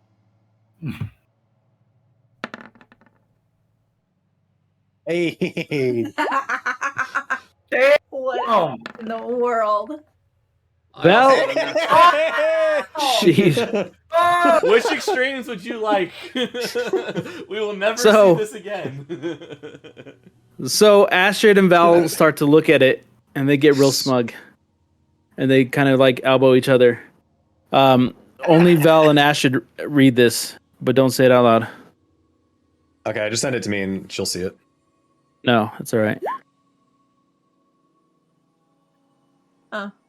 And it's inactive, and the two of you start grinning because you're like, Great. Cool. Understandable. you know, and you guys start questioning, like, oh, you know, Valen clueless, like, what is it? What's in the box? What is it? And you guys have this smug kind of look on your face, as you know, and you're gonna blow everybody's mind. But then Liam jumps in, Oh, it's a portal. stealing all your thunder. Yeah, it's a portal. Are there any markings? I'm just so happy that we all rolled 20. I mean, you guys, I was like, Val and I guess Ash- I'll just roll. I don't know what I'm gonna get out of Val it. and but I was Ashid, you're a little taken aback. Like that. This is your thing. This is Yeah. your thing. What? So what else of my things are you trying to take now? Like, I think this is a know your enemy type thing. Liam, you're just like, oh, I mean, it's got the archway. It's similar markings. I mean, Yeah. we saw a whole grove of them like a few days ago. Like, I mean, it's this isn't that different. I mean, look. And there's that. it's at that moment you start hearing this, No. and this wind just starts rushing down all the pathways. And I need everybody to make it acrobatic. Hey, all right, we're all gonna roll ones except for Valen, who's gonna get a 20. Ready? I will be swapped up into another. Oh, actually. Alex, you have to say something to jinx me, don't you? Fuck you. Are you I said serious? you were gonna get the Liam? 20. Valen, you're swept off your feet rolled three by the 20s initial tonight. winds. You're brushed back and you catch yourself before like face planting. You catch yourself by your hands and then you crawl up and you guys are all kind of like leaning into it. This wind is powerful, and it doesn't matter which route you had taken. It's just coming at full force, but it's not. You find this more of a hindrance than anything else. What's going to happen is you guys are now going to be going one square at a time instead of two. So go ahead and draw your next path. So there were no like identifying marks on this portal, correct? No, not really. Did us Okay, cool. coming to this location, this intersection, what triggered the wind as far as we can tell? You have no idea. No idea. Okay. Onward. There's our third one. You start getting to the edge of this, and you guys are just like, it's like moving through like mud. You're fully like up to your neck in mud because the wind is blowing so hard on you. As you guys continue to make your way forward, and you guys get just right on the outskirts of another enclosure. Like you see the archway of another portal in front of you.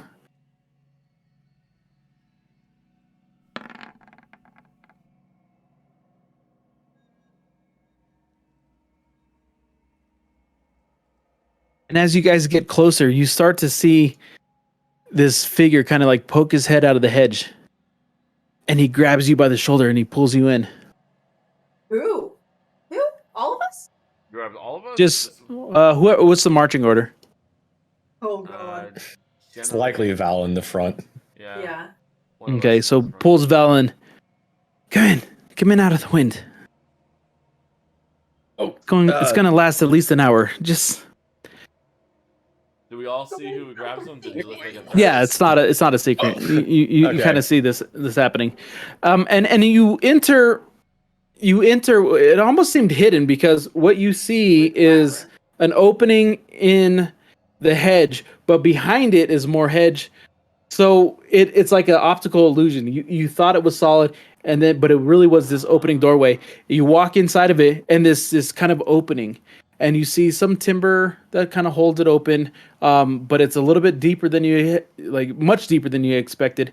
And you see there's a bunch of wares that there's tables and there's a countertop. Come in. Get out of that wind. It's annoying. It's not dangerous, but annoying. Oh, Do we all duck in with him? yeah. I mean, you guys have that option too. If he's I would assume. if he's shoveling us all in, then I won't be like concerned. Just I'm upset if anyone tries to grab my brother. It's I guess do a perception check if you want to know if it's dangerous.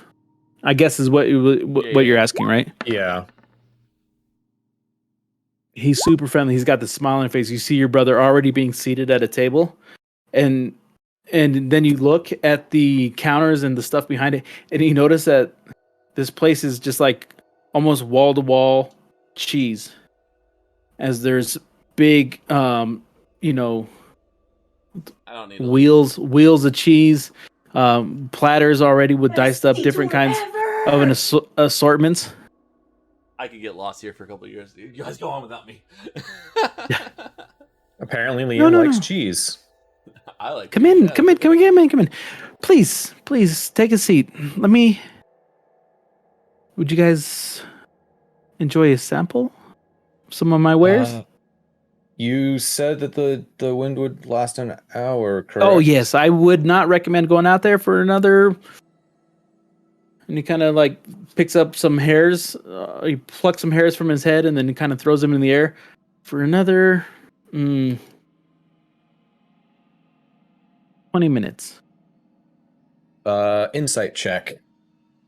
I'm trying to gauge if I feel this person just being trustworthy. If they're Can I do an investigation? less on the about cheese? that and more of do I trust this person? Good lord!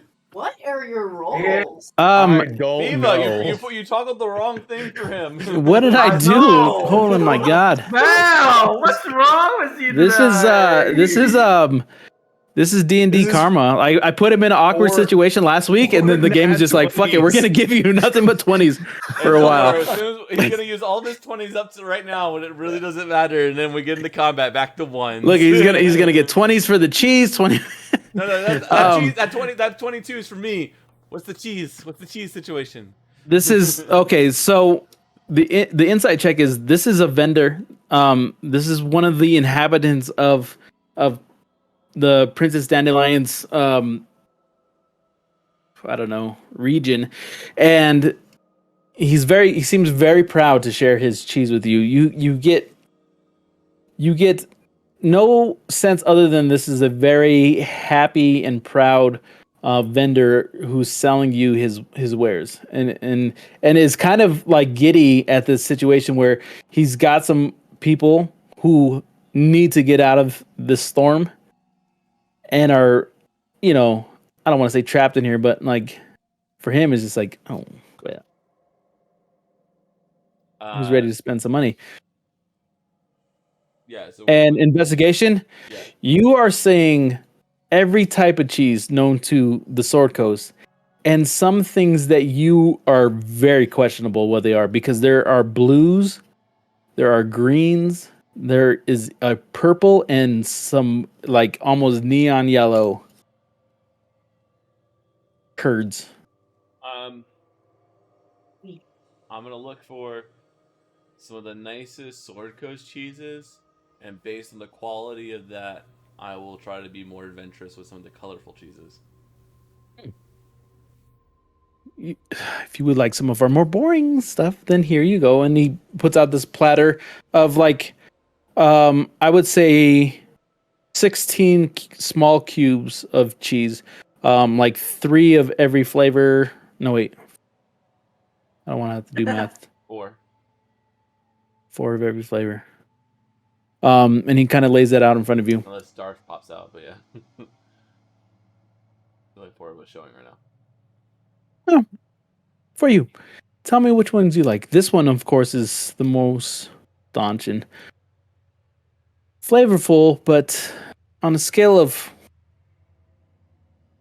1 to 100, this is like a 34. And I promise you. And he kind of shows you this like curdled green one. and it has these like you almost see fumes coming off it. I tell you, this one is I love it. All right, so But no, I sample a cheese that looks familiar to me. Good? and you get this tear well up in your eye. It is so delicious to you. All right, cover up the tear. Play cool. All right, We all saw I'll it. try. I'll try your recommendation cheese. Here's the thing. I gave you a sample. If you want some of the better stuff, we'll need to bargain.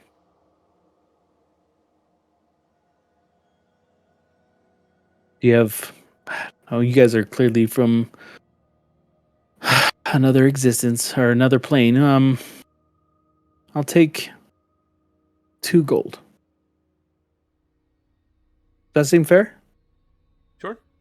Samples? I put 2 gold down. Okay. And then he goes over to that. Which one of the cheeses do you want, by the way? You said the green one he was offering. The green one with the fumes? Okay. And he cuts off a piece, and you hear this, like, when it cuts, it kind of goes as the knife cuts through it. And he puts that on a platter. All right, we're gonna do it. I'm gonna eat it. All right. And as this thing touches your tongue, it just like ignites your nostrils and clears your sinuses. And this cheese, your eyes roll back, and you just in front of everybody, just like, oh, as it just lights up all of your senses. Valen, isn't cheese sort of your thing too? Yes. I would like Yeah. a whole wheel Knowing of we're that in boy. Feywild, I don't know what kind of ingredient he could be making these cheese out of. But yeah, I like some too.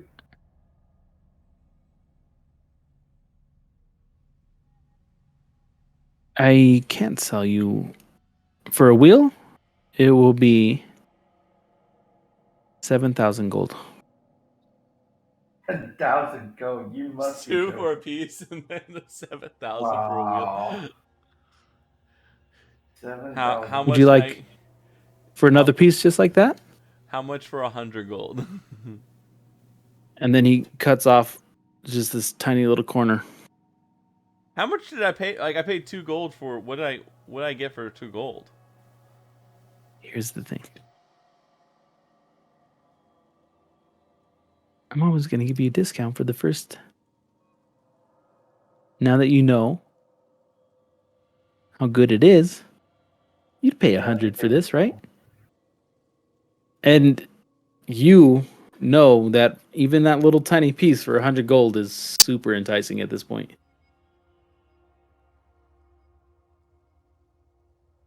How much money do I have on me right now? Actually, let me see. So good. What is he? A gnome. What's the gnome? Okay. So I have 449 gold pieces on me right now.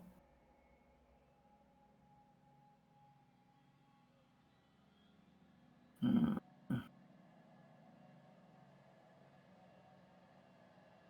Okay.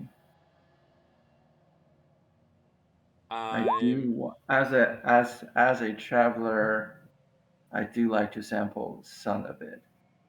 Um, how much would you? How much can I get for 10 gold pieces? Or 10. Okay. And he gets out his knife and he kind of points at Liam, giving him like a don't interfere with this. And you hear that same sizzling sound. And he cuts off like a fairly good it's gonna be like 2 bites. Mm-hmm. You can probably cut this into like 4 good chunks, and he Okay. hands it to you. Okay. Are you gonna eat it here or Actually, I'd like to. Well, because we are are traveling, so we're actually gonna need something to eat on the way. So I probably would like to buy a little bit to buy a couple more different flavors of the cheese, um, just so that we can take it with us. So I'd like to pay. I'd like to get another three different kind of flavors, also 10 go pieces each, if you don't mind. So that would be total 40 go pieces. Sure. And he goes over to like a different section of his cabinet and he starts chopping up some of like the yellow and then the blue and um they're they're smaller chunks than the other one, but he wraps them in this like kind of paper and hands them to you. Okay. Thank you I'll see very you much. soon, I'm sure. I'm sure I'll see you soon. Before I go, and I'll just kind of like I feel like I'm a little sweating and stuff like that, and I'm just gonna go rummage my one hand through my components pouch real quick, and then brush my brow with a little bit of makeup. I'm gonna cast Friends on myself, Mm-hmm. and then I'm gonna be uh, I'm gonna say, um, you sure you can't give me a better deal on some of that cheese? You know, we're friends. Friends. How good are those that you actually have to bargain for the cheese right now? It is difficult to call us friends when I pulled you out of the storm and then This is you really try to good use friends. magic here in the Fae. Does he have? Is he immune to it? Oh, you simple summer child. Things do not work here like you'd expect. It's awkward. We're going to say right now this is awkward. Because I understand where you're coming from. It is delicious. And I don't fault you for wanting to take advantage of me. Because that only shows me how good my product is. So, I will do this one favor for you. And he cuts off a little sliver of that same cheese. Because it's you. Don't worry, I'm not offended. Just be careful who you try that with. I appreciate it. Thank you. I appreciate you. I'll kind of. Does it smell or anything? Oh, it's atrocious, but for you, it just like it makes your heart start like, Right. I'm addicted to it. yeah. Yeah. Got the good kind of smell now. Okay. Um. Cool. As you guys kind of I'm like gonna put it sit. away in my haversack for right now, just in the pocket. Okay. For every second it's in your haversack is like agonizing as you continue to think about it. You guys continue to sit in there until the storm dies down, and he promises you that it will pass within the hour. Sir, I don't think we got properly acquainted. Do you mind telling me your name? Um. Yes, I. My name is R. Varti.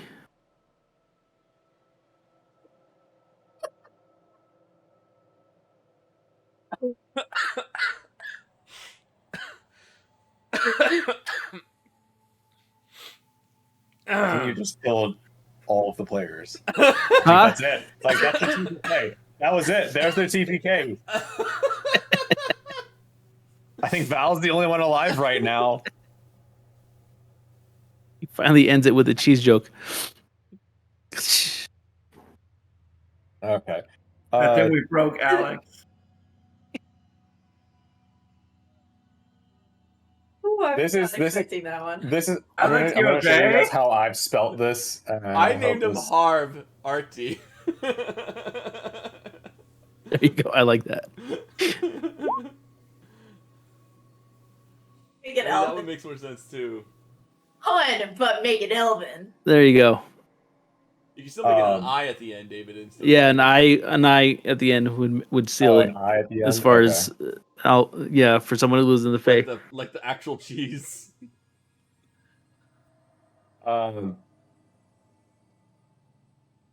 Havarti, I want to just say thank you for Sorry. for your generosity of getting us out of that storm. I was did it wondering mostly if to you sell might- some cheese. And as you can see, you found yourself a couple of customers.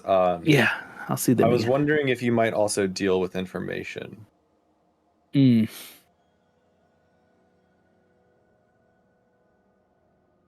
What kind of information? I mean, Nothing, I'm just nothing harmful. We're just looking for someone and how to get there. These, as I'm sure you're well aware, these hedges have a mind of their own. yes, indeed.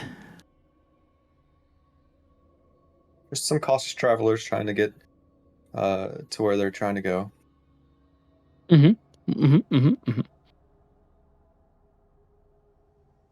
What is it that I can help you with?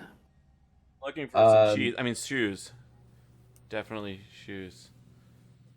Shoes. A shoemaker. No, we're looking for a person.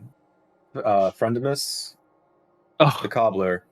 yes. He's always getting himself in some kind of trouble. If you take this main fairway, if it still exists, of course, when the door opens and the wind stops, you shouldn't find him more than, I don't know, about 700, 800 feet down the pathway. If you make it to the third gateway, you've gone too far, but he's off on one of the chutes, a little bit further back.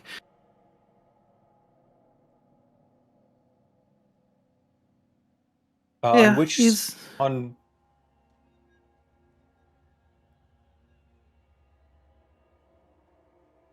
I'm trying to understand if Val would have understood the idea to not ask like left or right or like explicit directions per se.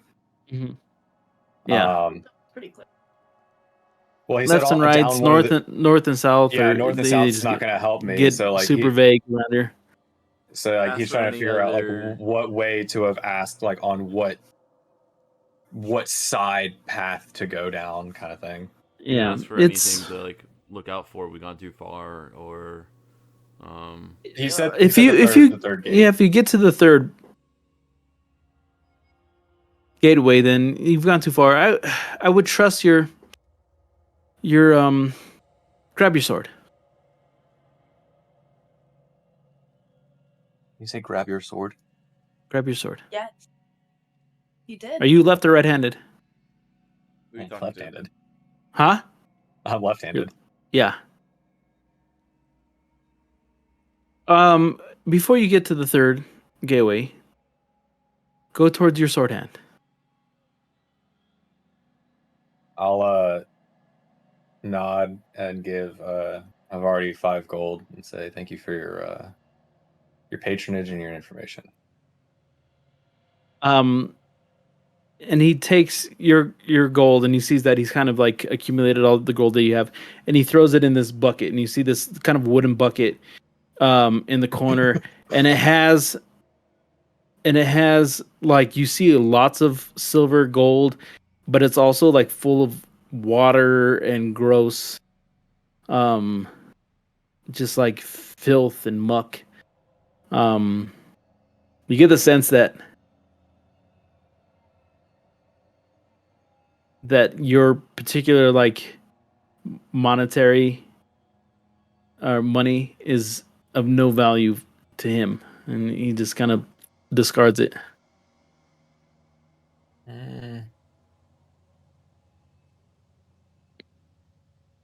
I'll see you later, Liam. And then when he says that, like the wind kind of dies down. Wait, when did I give him my name? That's the point. God. Wind kind of dies down, and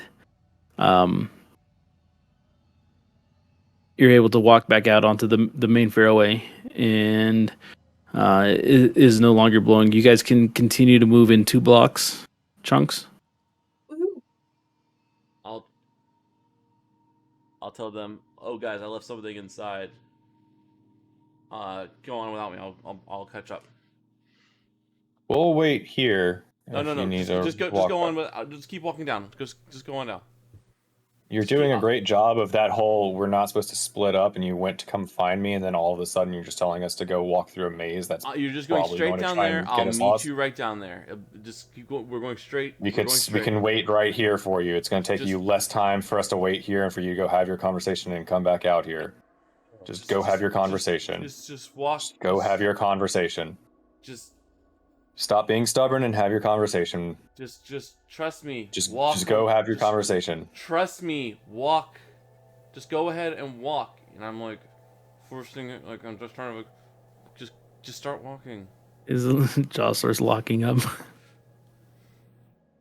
We'll walk like 20 feet away. No. Like just like normal pace. Keep going. Just straight You down. guys like make we're it going. to. And then as soon as they start walking away, I'm gonna cast invisibility on myself and dip inside. Walk 20 feet away. You dip back inside. I'll keep walking to the third. I'll keep walking to that second intersection that we could see. You mean this one or all the way down here? The mean one that this we were one headed or to this before we one? got pulled in. Oh, so Yeah, the one right at the end of the Yeah. third line. Yeah. This one? Yeah, because we Yeah. didn't make it to the end of that third line. Yeah, you guys Right, we are got now. pulled You in. guys are now at the next gateway. Yeah. Go This ahead, intersection Liam. too. All right, so I cast invisibility on myself and I try to duck back inside real quick. Okay. I'm gonna pull out the portable hole and I'm gonna try to scoop some of that cheese right into the portable hole, and as much of it as I can, and then book out. All right. So you ducked into the shop, and you head over to the counter with the cheese.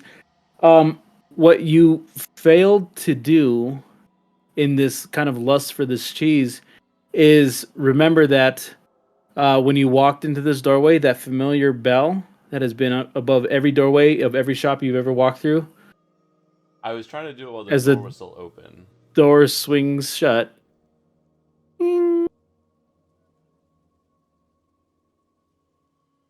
And Havarti kind of turns. Back so soon.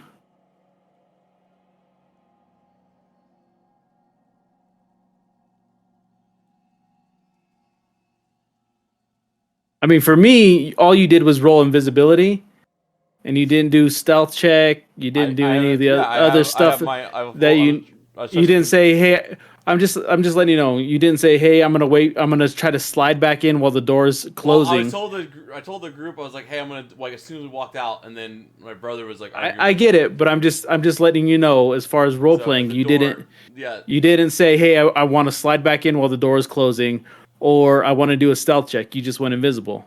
I went invisible, and I would have gone. No. But we can't do what you would have done. What do you mean? I'm just saying. I'm going in to steal this stuff. I'm absolutely going in to steal. Right, but you also, the sense I'm trying to tell you is like you're not thinking clearly, and you keep like, had you said and been as sneaky as you normally are, where you cover all your bases, you normally 100% would have said, I'm trying to do this and then this and then this and make sure the door doesn't make any noise, but you didn't do any of that. Right? Am I okay to... Fine. I need that cheese. And I'm just going to snatch as much of it as I can, throw into this portable hole. Okay.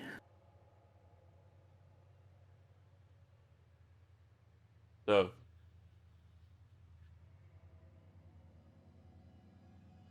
If this is how you want to play it. And then I'm just going to dimension door out of there. Goodbye, Liam. Any dimension. I would have been to like the next intersection essentially. Okay.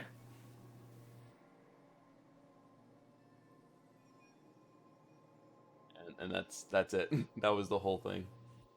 I got as much of the cheese as I could. How much did I get?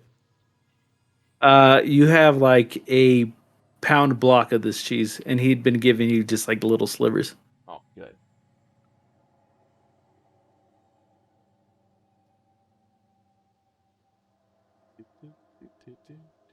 So you meet up with the rest of them, and you're kind of holding this bag close to your chest as they circle around this this other gateway. It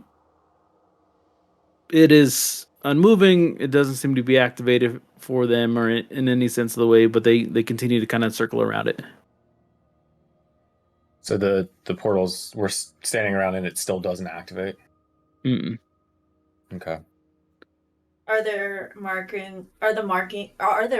And if there are markings, are they similar? Or are they different than the last archway that we saw?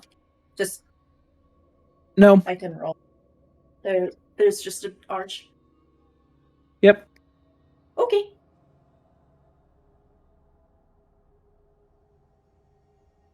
All right.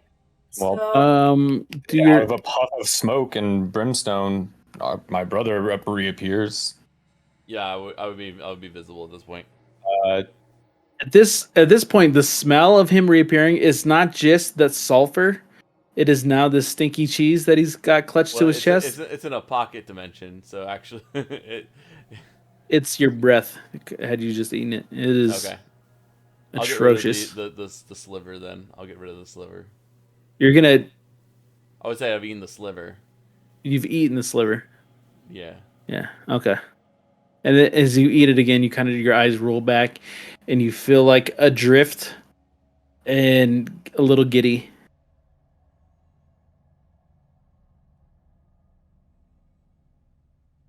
Psychedelic.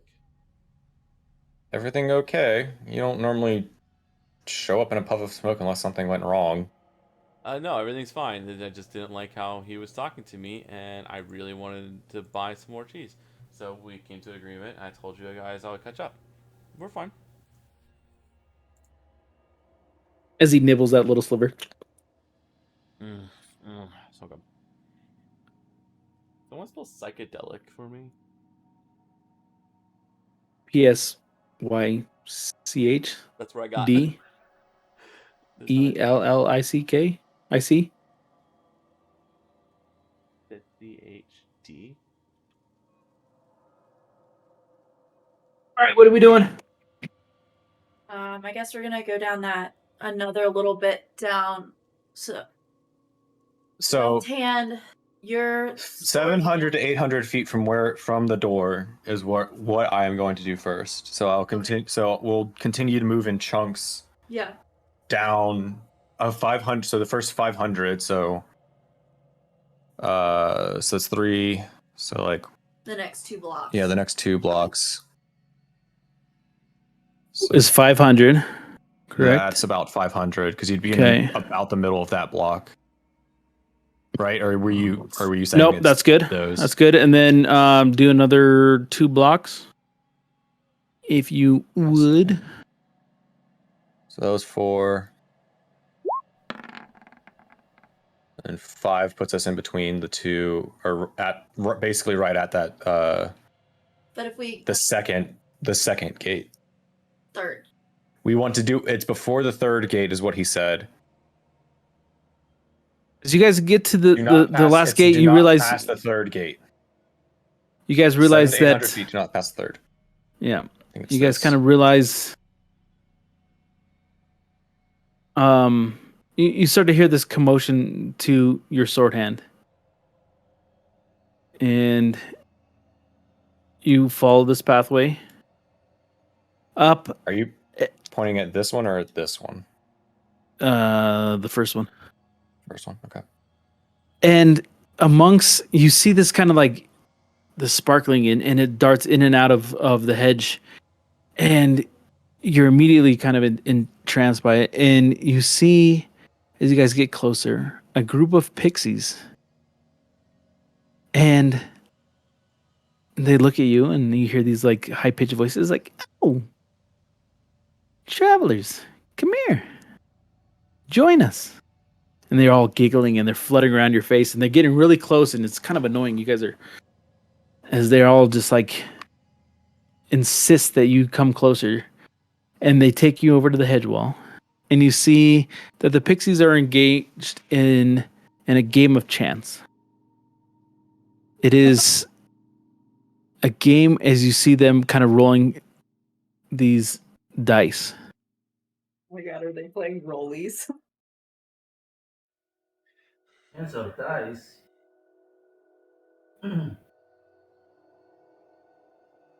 You ready? Put up some gold. Come on, chickens, put up some gold. Put up some gold.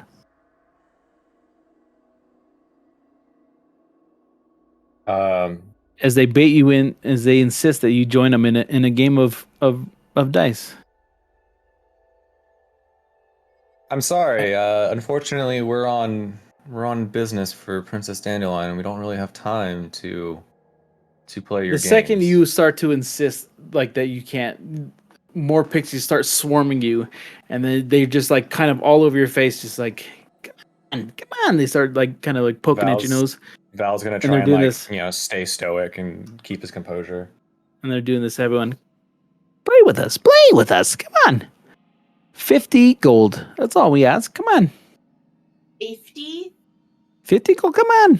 If we win, can we also move on? I mean, if you don't want to play, yes. If you All right. lose, you can move on too. We don't want you. We just want your gold. All right, I'll play for you. I'll play real quick. 50 gold. So these two fairies kind of like stop on the ground and they get their dice out. I need you to roll 1d6.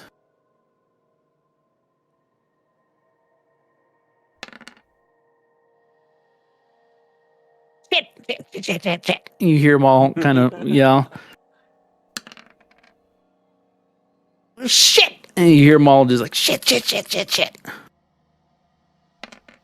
Get out of here. And they just throw gold at you. And they all throw like little pieces of gold accumulated on the ground as it kind of pelts you is your 50 gold. Actually 100 gold, as each of the pixies gives you 50 of the gold that they want. I'll take my 50 back and I'll give 50. I'll just have 50 to my brother to disperse as needed. Like, thank you for the game. We'll be on our way. They kind of, instead of saying thank you back, they kind of hiss.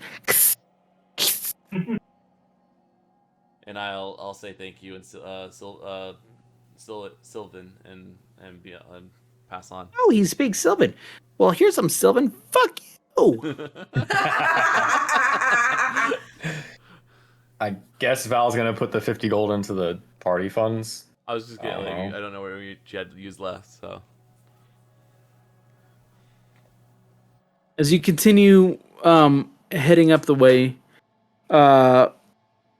you start to come across well, I guess as who was the marching order, I should say. Sorry about that. Probably still Val in the front. Okay, I'll Val, take can up you the do rear. can you do an investigation check, please? Another 20. Come on, another 20. Well, now you're gonna fucking jinx it.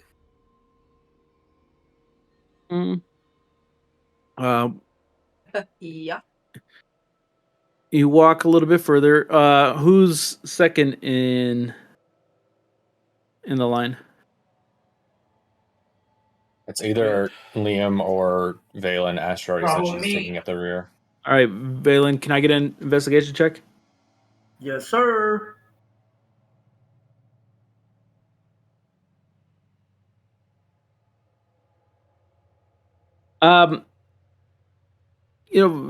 Val walked right past it, but you kind of been on the lookout of this illusion that you had noticed when the cheese proprietor had pulled you in, and you notice that on your sword or on Val's sword hand, is a opening, and it's briefly as you walk past it that you see more into it, and you're like, oh, there's a doorway here, There's a doorway here. opened.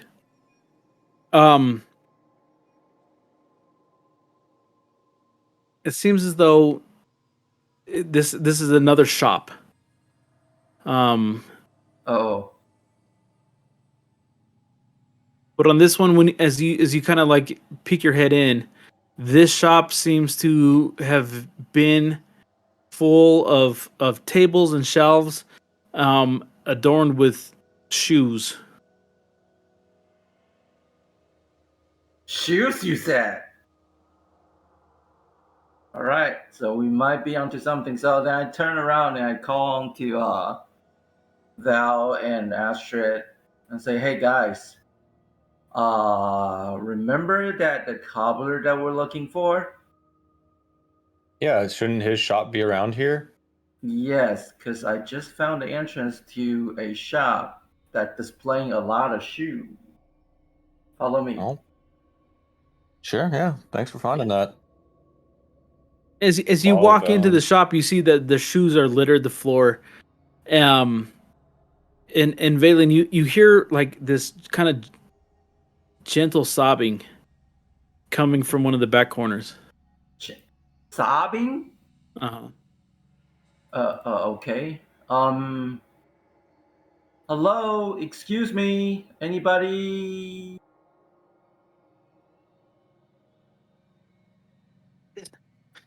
Hello? Please leave me alone. I don't have any will to go on.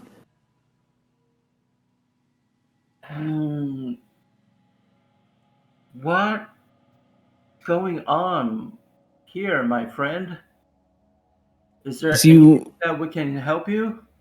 approach the back wall of the counter, you see kind of huddled in this corner this little ball of a figure, this gnome kind of huddled in a corner, weeping to himself. Oh, just it's the end of me. It's the end of everything I've built. What? You seem to have, I mean, if you're the shop owner here, you seems to be having a good business. Looking at all these shoes and fine craftsmanship, what's going on? I was robbed. I was robbed, and they stole something very valuable.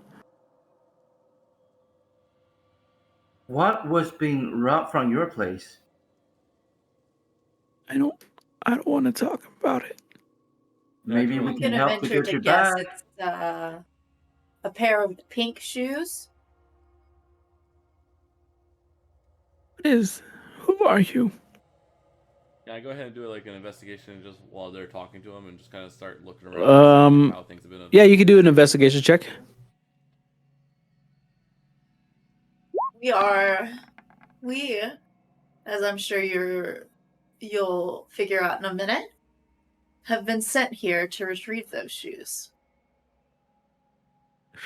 Know what shoes you're talking about. Liam, as you do an investigation, you notice that there had been a door that would have blocked the entrance, but the locks and the locking mechanism seems to have been melted. And it melted like kind of precisely in a way that suggests that maybe someone had used thieves' tools. And what about the general's space? Does it look like everything's been taken, or does it look like it was like a targeted? It looks like somebody's. You from your investigation, it looks as though it certainly doesn't look as though everything has been stolen. As you see, some like really kind of nice footwear and stuff crafted with gems, crafted with gold and crafted with metals still remain.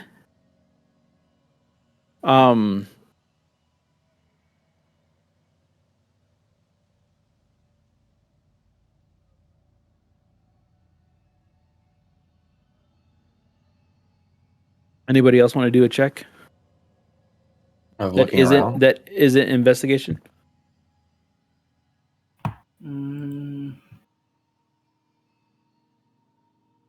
I'll walk up to the gnome and ask, "Are you friend miss?" Can I get a charisma check from you? Oh,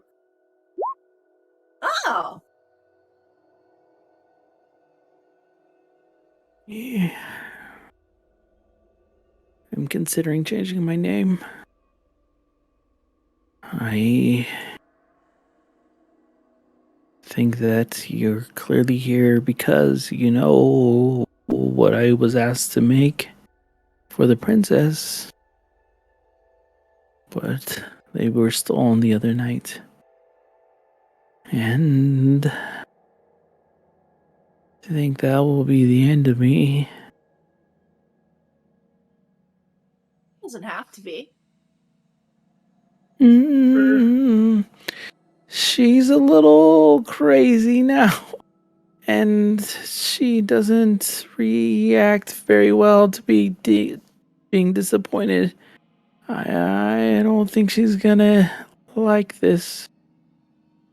Did she The send you? princess, Did she send you to She look for did. me? Uh-huh. not for you explicitly, more for her Shoes. her shoes. She's very keenly Right. interested in those. Have you murdered anyone before? Yeah. And she sent you here, huh? Where Right. were you during But the that's time not of the our purpose robbery? here. Sleeping?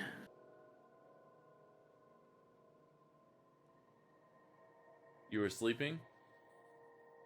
That is You didn't- accurate.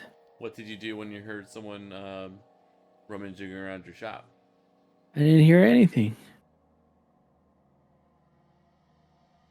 If I heard something, I would have come down here and probably chased them off or been slain trying to defend the princess's shoes.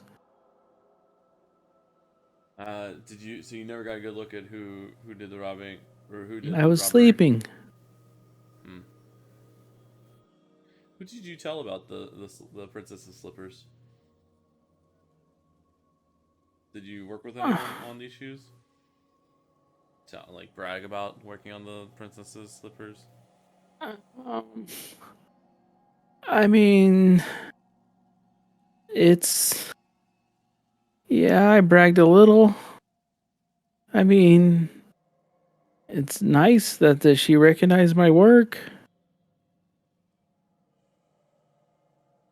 Who'd you tell? Everybody at the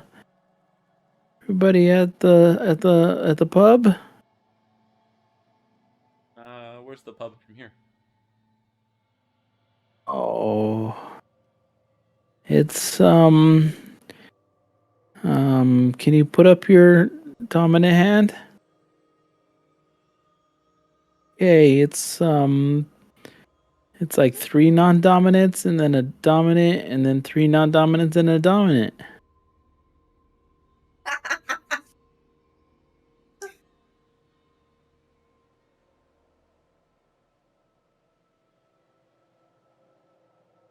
I got 3 lefts, a right, a left, right.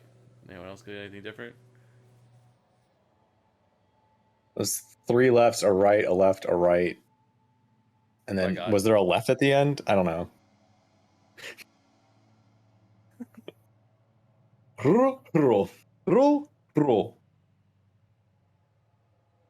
For anyone who watches Psych. What's no, it's no, it's right, left. Because they literally had a hedge mage. Yeah.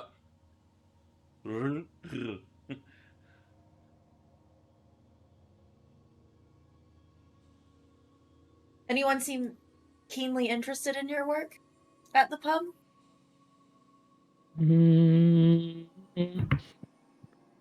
I mean, I did talk everybody into buying me drinks because I'm so awesome. Do you know anyone who works with metal? Rug. Yeah. Yeah, there's lots of people that work with metal. They could maybe like find fine crafting, like maybe a jewel crafter or Mm. Tons. This is any of them there on that day at the pub. Any of them stick out as oh, very interested. it got very blurry.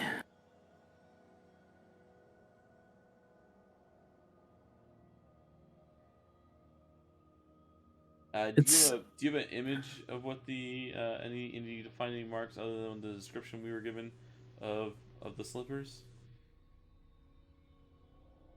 the slippers. What's your craftsman's mark? Finding Um, stones on them. for these particular ones, I put some gemstones in the heel, and on on one of the emerald ones, I put etched in behind it. I put something. Can I just say something? You said it was one of the emeralds you marked. Yeah. I mean, if you're gonna pay that close attention, there's just something. I don't prefer to talk about it. Did you put one of your mischievous marks back there? Maybe. It That's seemed kind of fun because the princess wouldn't notice, and she's been a real jerk lately. We all enjoy having fun. But can Val take like a walk around the shop and do a survival check to look for tracks or anything? Of course you can. But of course.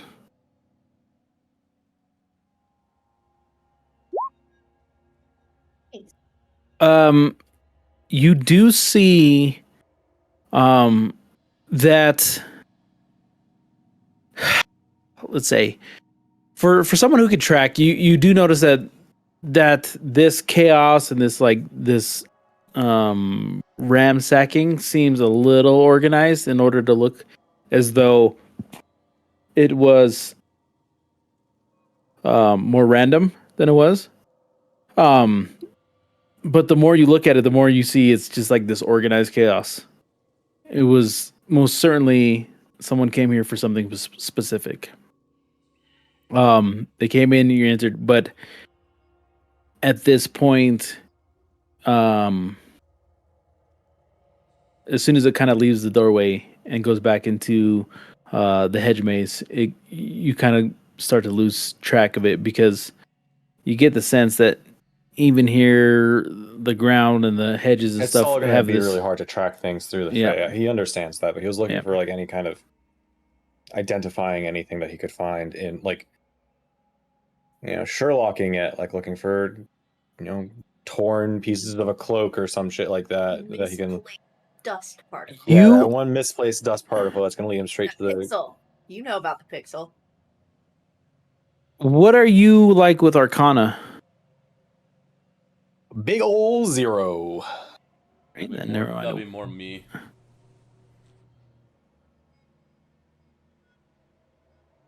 Val is not big ol' magic man.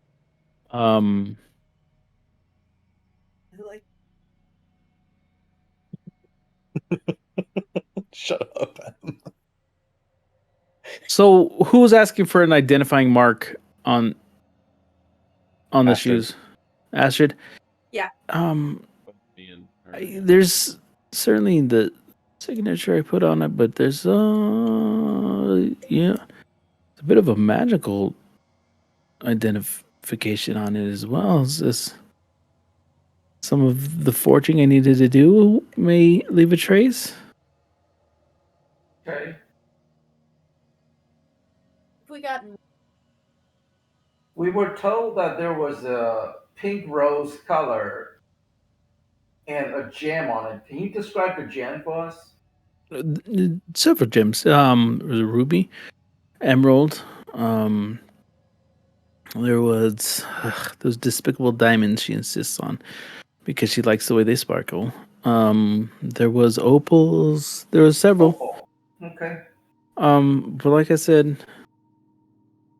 the forging is unique, and why she picked me over everybody else's.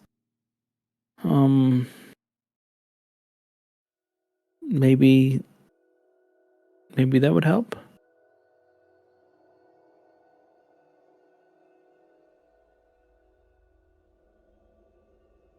Is Maybe there that'll help someone you that find it and would clear my name.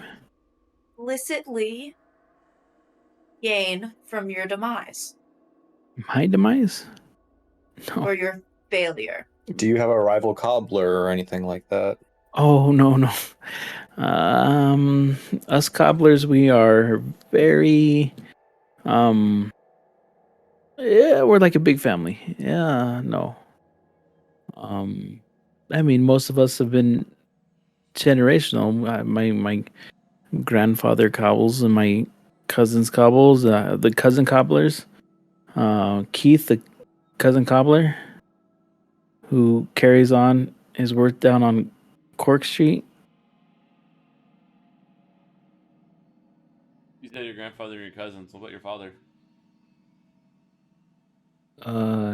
Yeah, cobbler too.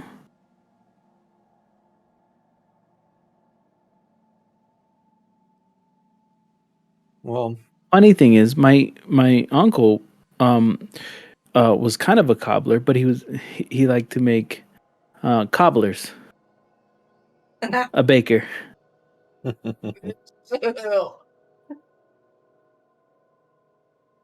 well, Friendemus, we'll need to s- continue to look for these shoes to try and clear your name, but we also need to get these for the princess. So, If you find them, don't tell them I lost them, please. I currently don't see any harm in that, although I will say you may want to work on replacing your door and the locks. I'm going to disappear for a little bit. You let me know if it's safe to come out. Again, mm, magically forged. Good luck with that. And then he kind of scampers up the stairs. Do you have a picture or anything of it? Fuck. What the fuck is that picture? I was He trying to yells think as he disappears. I was trying to think of a way that you could show us what it Picture. looked like, what the final product looked like. The shoes. Yeah, they're pretty well described. Well, so obviously they have traces of magic, so if we get within a certain whatever radius it is, we can detect magic, and we should get theoretically a ping of some sort off the shoes. Yeah.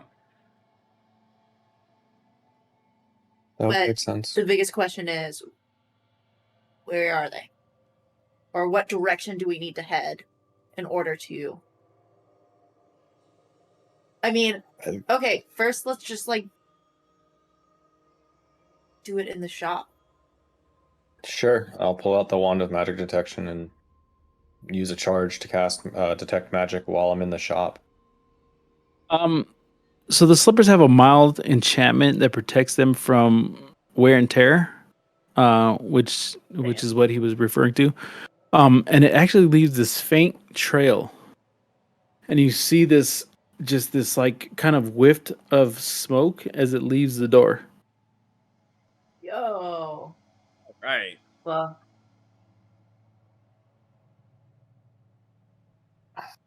Well, how long does that spell last? 10 minutes. Okay. Well, I guess we I got.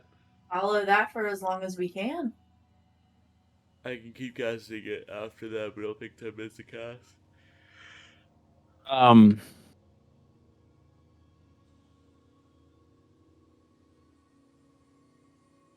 this. Hold on, let me find. You continue to follow this path. What is this? Thought I was freehand. Get out of here. And you follow it north to another intersection. I'll change my color as I kind of draw this for you guys, right? And you follow this with, and you're met with, you're kind of in this intersection, and as you guys approach, there are several other shops with shopkeepers, that are kind of like bustling around. I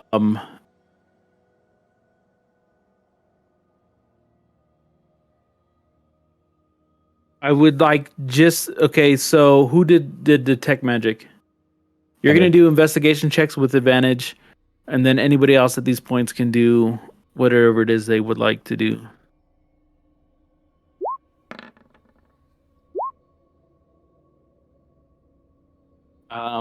You can you see that the path kind of continues on. Liam, you see that there's a bunch of shopkeepers who are very interested in watching you as they all kind of like see you God kind damn of it. come this way, and they all stare like very interested in what you all are doing. Are you guys gonna just continue on your way? Follow. Yeah. Okay. Yeah. Gonna I'd keep say following. we got to take advantage of this charge for as long as we can, right? Yeah. Mhm. All right.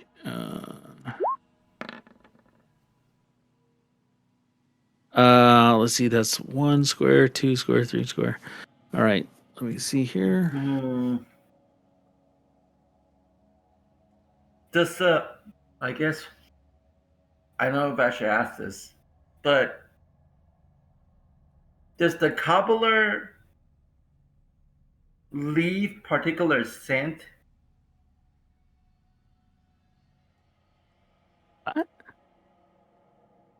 Is what I'm Honestly, thinking the about. shoe I can transmorph into a creature and follow the scent. No, right now Follow you guys are just following the magic trail that it's left Okay. behind. All right.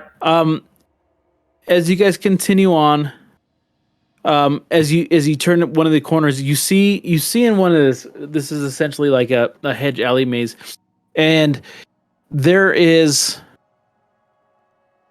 you see 5 of the Fey nobles dressed in that same attire of the princess, and they're in this corner, and you see them kind of surrounding this figure. As you guys get closer, you understand that there's this dryad cornered by these nobles,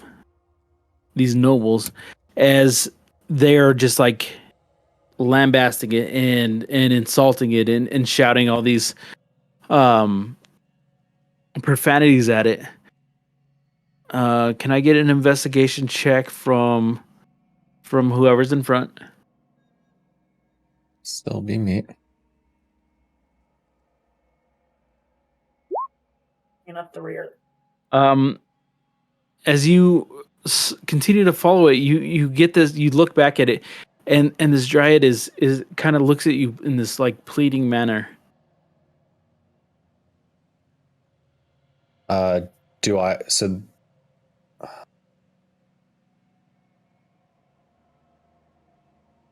I mean, last time it was the dryads hitting the hag, so this time it's the dryad being beat on.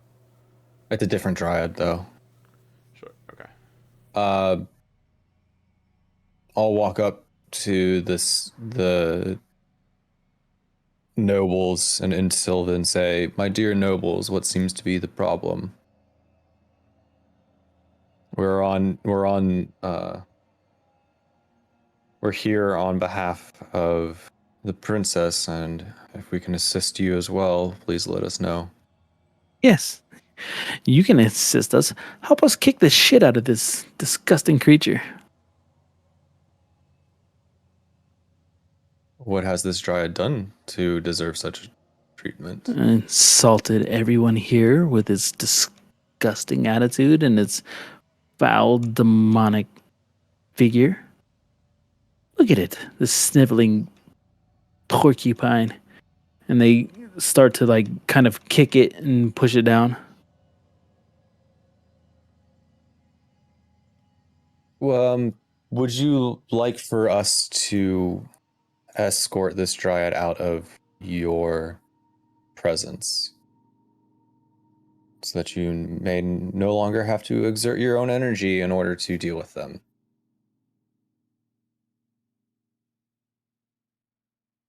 Mm-mm. Tell you what, we do have better things to do.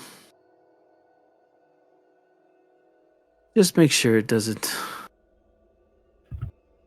get up for a while. And they kind of kick it in the hedge wall.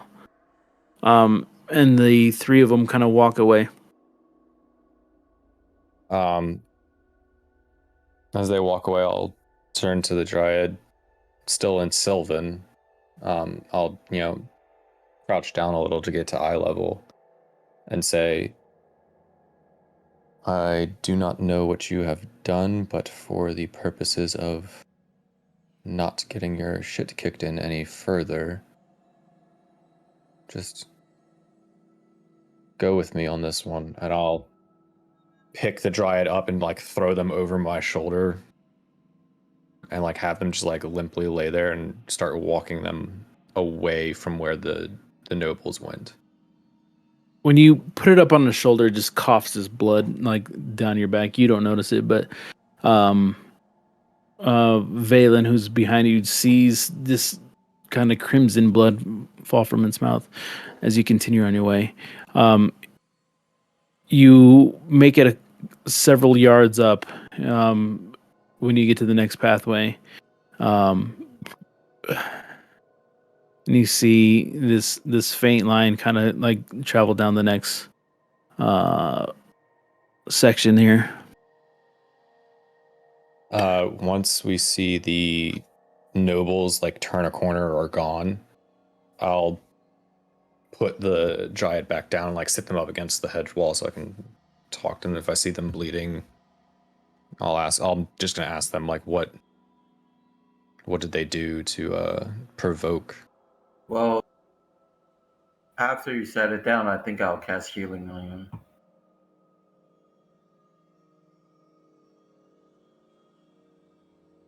Just to allow them to catch their breaths a little bit.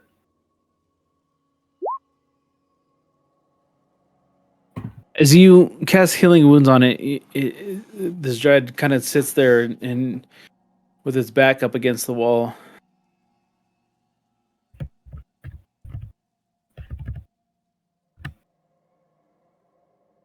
So, what did you do to gain the ire of the nobles?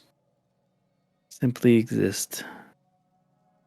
Sometimes that's all it takes around here. Yeah, I'm not unfamiliar with the concept. Well, I appreciate what you've done for me tonight. I am indebted to you all. There is something foul that has come over this land. It is once one of the crowning gems of this land's hedge growth, but it is now depleted and full of vileness. I don't recognize my own home. yes, this place does seem a bit different from my last visit. Please be safe. Nothing is as it seems. But that is the farewell. And then he kind of like rests his back into the hedge maze, and they start to kind of like encompass him. Hmm. And then pulled a he- Homer Simpson. Is what you're telling me. Kind of. Yes, exactly. And then standing here in the middle of this, there is the trail that you had been following. It disappears into one of the hedges, and Okay. I would need you to do an investigation check. Okay. Do you want me to spend another charge? Because it only lasted 10 minutes, and I feel like us walking this far and going through that discussion with them probably would have taken longer than 10 minutes. Yeah, fair enough. So I'm gonna Still check off another. Yeah, Okay. we'll need an investigation. I'll help Astrid. So can I give her advantage? Yeah. Ooh, excuse me. Because I'm over here taking notes. Hey. All right. 17. All right. We'll zoom in, and you see that there's another one of these interesting, like, kind of visually difficult things to see. These, whatever I had called them earlier. That leads fake into. wall. Yep. Okay. That leads into this the middle of this hedge, and amongst this is this clearing, and you guys find your way into it. You are greeted with one of the most peculiar sights you've ever seen. This clearing. Back in the corner, you see kind of another structure similar to one of the shops that you'd seen earlier, with these kind of wood timbers that keep the hedge aloft. But in front of it, in this clearing amongst the hedges, you see this female figure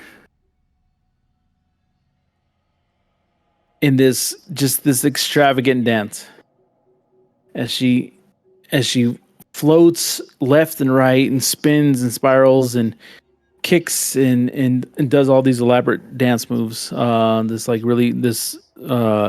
ballet in front of you. Is there music? It's the Feywild. Um, There's always music. Well, yeah, but I'm With your investigation check, there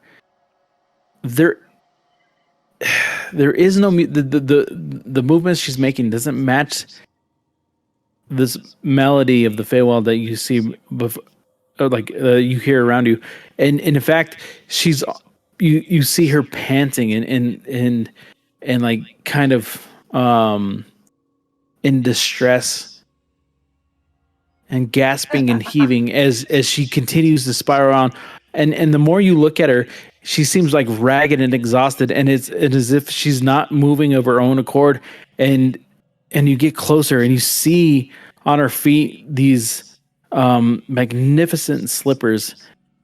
They're pink. They have these encrusted gems on them, but they're dripping in blood as they continue to move around this opening.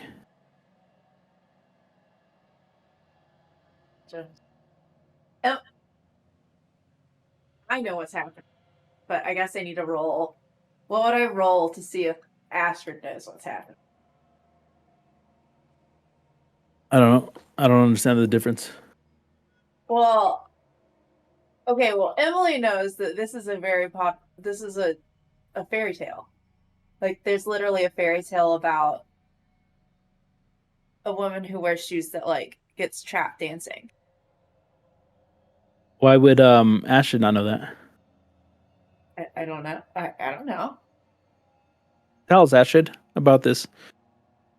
Oh, I mean, I'll just say I think the enchantment on those shoes was a little heavier than what he implied. Was he attempting to make the princess play a prank on the princess and make her dance uncontrollably? seems very fey. Sorry, I kind of just got back. That it does. Did we just find the shoes? For sure. We might have found the shoes. Okay, we can't see them. Not What you're looking What? at is a clearing. You've made it off the beaten path. You find in this clearing a female figure who's dancing this melodic ballet in this clearing. And the closer you get to her, you realize that she is it is not as beautiful a movement as you expect, because she just seems to be in distress, and she's panting and breathing heavily. Her feet are almost covered in blood as these shoes and her feet kind of continue to move without her control. Okay, so we can't really tell what the shoes are at this point because they're covered in blood. They had some like jams on it. They're pink. Things were said. Gotcha. okay. Does the wispy smoke trail still lead like towards? Directly towards her. Okay.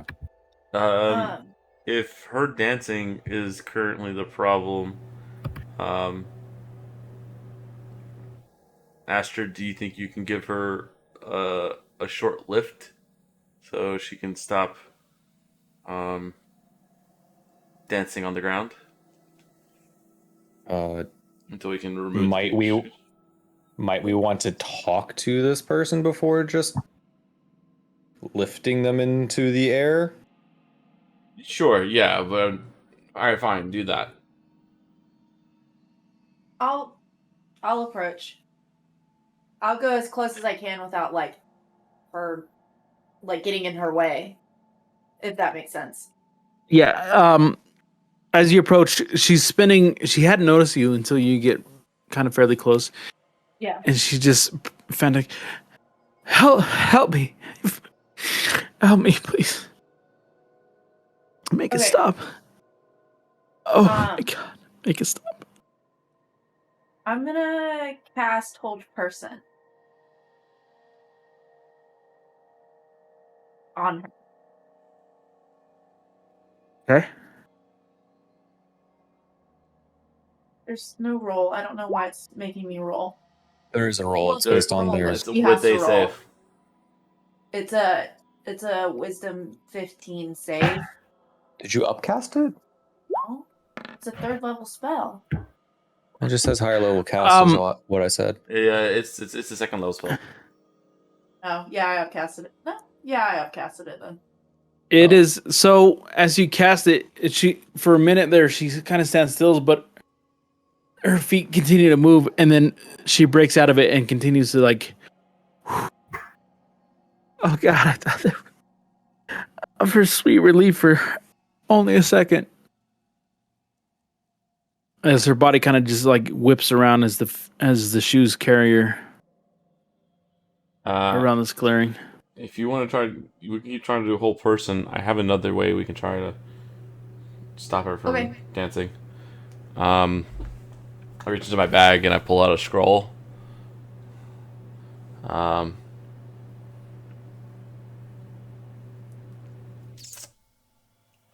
Valen, it'll probably be better if you use this. And I give him the scroll, levitate. Okay. Use the scroll on her. You put levitate on her? He's going to. Okay. It's higher than I can cast, so there's a chance it could fail. But if he does it, it would.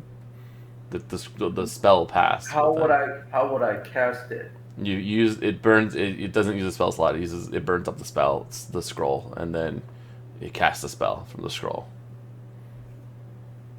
Okay, but where do I click on the scroll? Don't worry about that part. He's just gonna burn it from his inventory. He gave it to you. You're gonna use it. So you have the scroll and you kind of spread it out. You unroll it and you read it off. This incantation, she starts to kind of lift up into the air.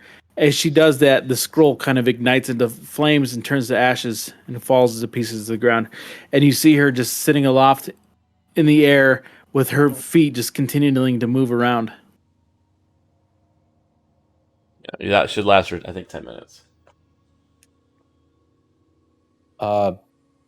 So, unfortunately, I don't think that's going to make her stop flailing around and moving and She's not exerting gonna stop. herself. She's in the air. She Now floats. she's in the But- air, and She floats straight up. And Her feet are moving. Her feet are moving, but she's not moving. Her body's not moving. She's just levitated. She loses So her all. her feet are flailing. Yeah, so you can still get her. You can now. We can get to her feet and remove the shoes, but she's now. Because if you just froze her on the ground, you might not have had the ability to do whatever. We can still now just get to her feet and do whatever. So you can't do damage to herself, and it lasts longer than a minute. okay, I guess I'll walk over to try and take the shoes off of her. Yeah, it's 10 minutes.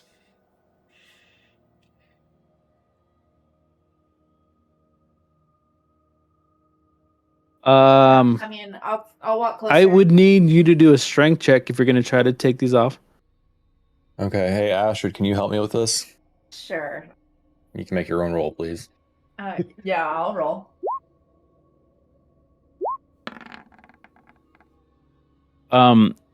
You gather up her legs and you start to like pull on the heels, and they do not budge. And in fact, after the longer you hold her feet underneath like your arm, the more you start to like lose, and she kicks you off, and you kind of just, and I wouldn't say you go sailing, but you're kicked to the ground. Okay. Both. Apparently. Snap. It's not gonna work. I ensured that would not work, and that's why I'm in this situation. Oh, just end my life. I just need relief. So you enchanted the shoes to get stuck to the princess's feet.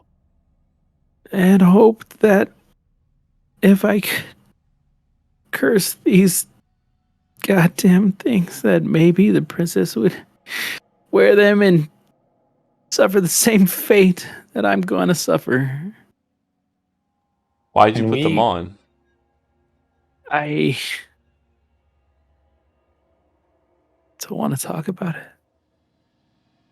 Vanity is a fickle thing.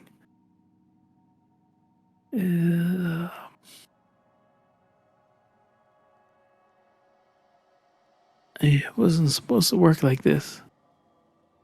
I put them on because for a second I wanted to know what nobility was like, and I didn't understand what I had enchanted with them. It was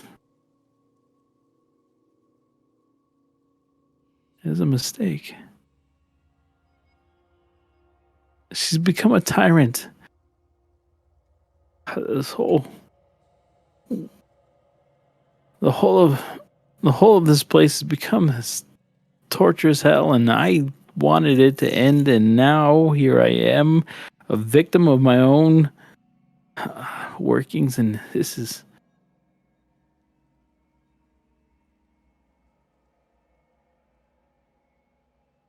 Do we still have the oil of etherealness? Was that in your inventory? Wasn't in mine. Someone else picked it up.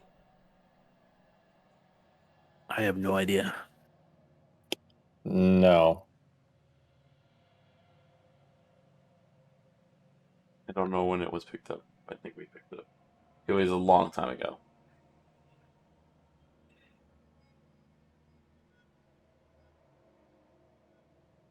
It is not in my notes from this session's. Check. Well, oil. Yeah, oil of etherealness.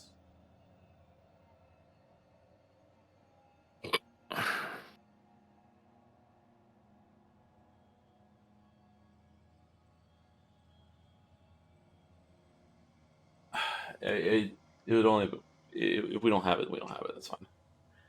Can I do an Arcana check to see if there's anything I know about the enchantment and see if there's a way to unenchant it? Yeah, you can.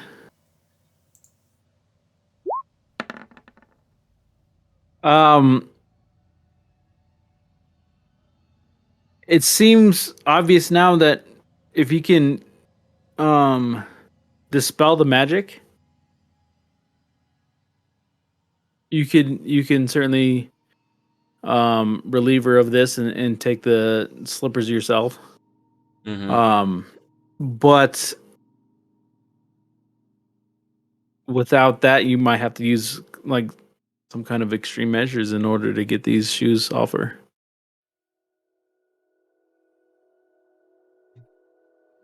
No one here has dispel magic, do they? Not in my inventory. I don't think Not much any of a of the spellcaster. tools and yeah can stop this. Um,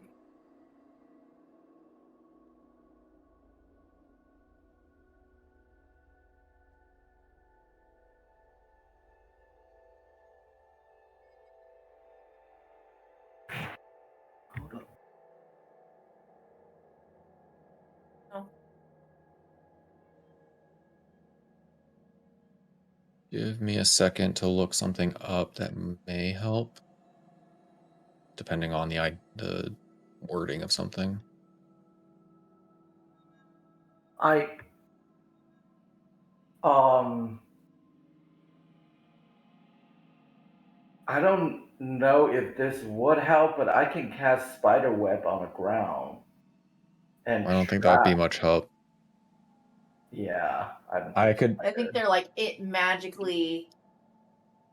and Valen, I can, similar to the idea that you're having, I think that you're having of trying to trap her legs or the shoes to the ground.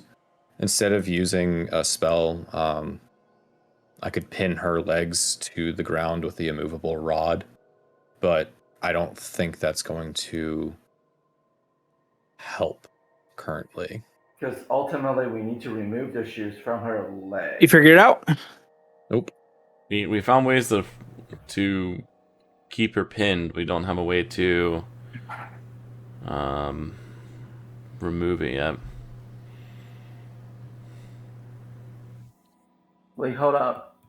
My idea didn't work.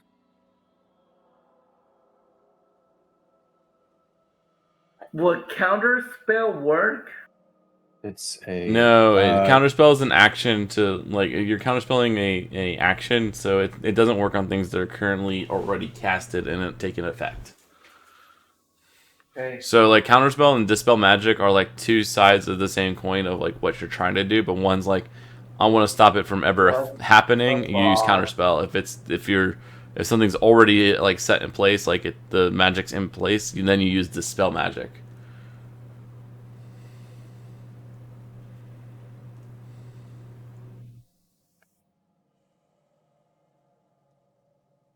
One's a backspace, one's an undo button. So.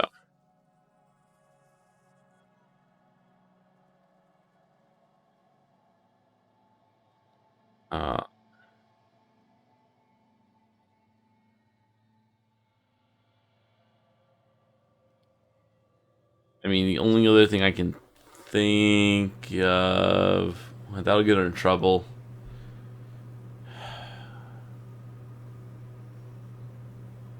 Who can use dispel magic? I mean, we're in the Feywild. We need.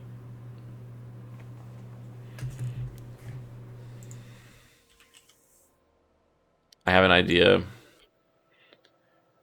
Does anyone? Where were we when we met the hag? Multiple days away.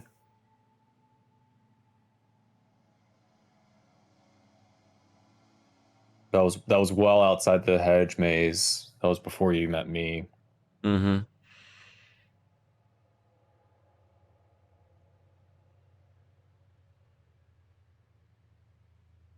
So there's a.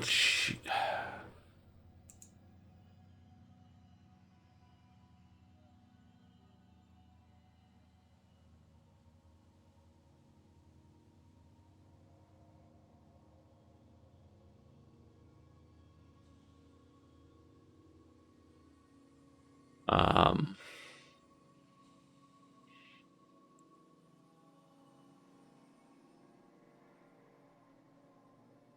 I mean, we have. I mean, there. I mean, we're in the Feywild. There's multiple.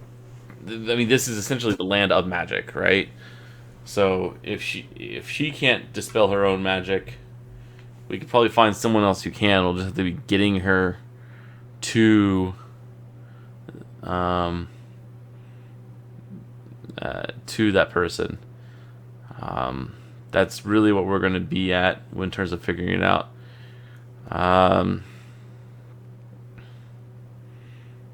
I'll turn to her. Who you learn magic from somebody? Who did you learn magic from?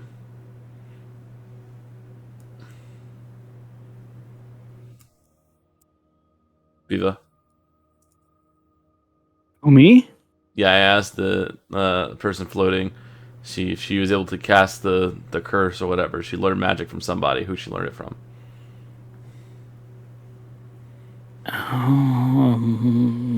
My mother? I mean, there was a point in which we all know a little bit here. Just No one in our party has the ability to dispel this magic, but who do you know that could? We have abilities to move you without you having to constantly be dancing, but maybe the She's still dancing. the cobbler.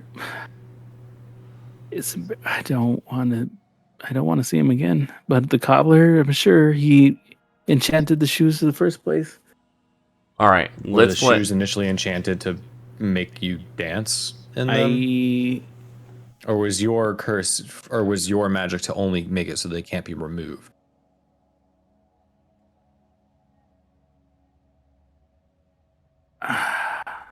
Either way, I think the cobbler's our best bet because he wants these shoes delivered, and he's more than likely to, we'll be able to take them off with what he has the ability of. So we found the shoes. We can bring them back to him. He can help us remove the shoes, and then we can figure out the nuance of who's at fault putting the curse on from there. Okay. Ma'am, can you tell me your name so that I don't have to keep calling you ma'am? I don't want to tell you my name. I'm in so much trouble as it is. I mean, we can just leave you Alright, here to keep then- dancing if you don't want to give us your name and work with Liam, us. can you shut up for a sec? I'm gonna help you get to the cobbler so that we can sort this out. I need your permission because I am going to put you on the front of my broom so that we can fly you there, but you will have to ride in front of me and it's going to be somewhat awkward. You fly above the hedge maze. It will only. Will not be flying above the hedge maze. I'm going to fly you like 4 feet off the ground so you can still move, but so your feet aren't on the ground. But the rest of you can still try to rest. Lydia. Thank you, Lydia. And I'll pull out the broom of flying.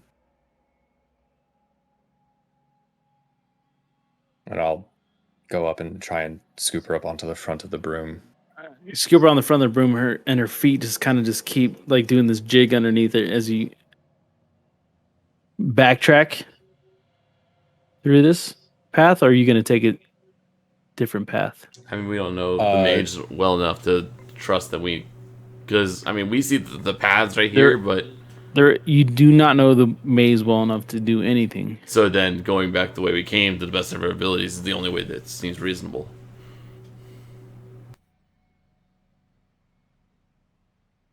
I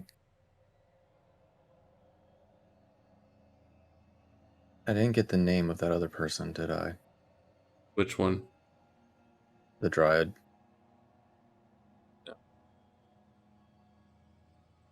Nope.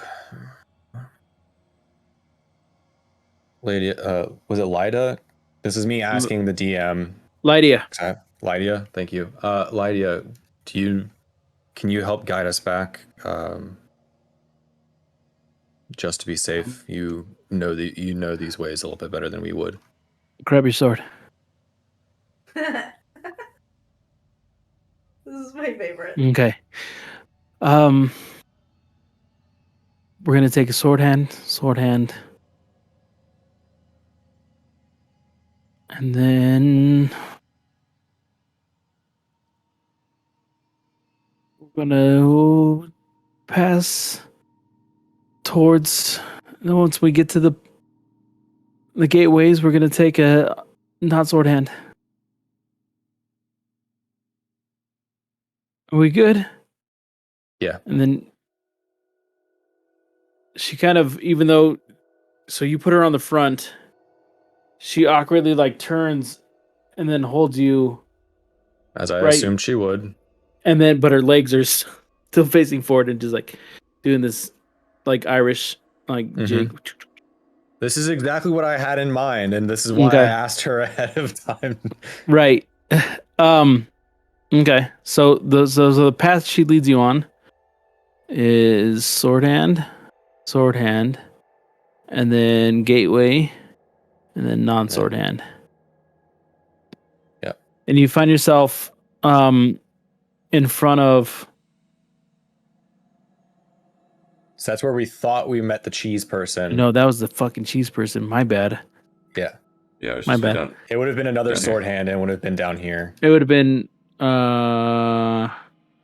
sword hand. Straight. You need to go straight. Non and then non-sword hand.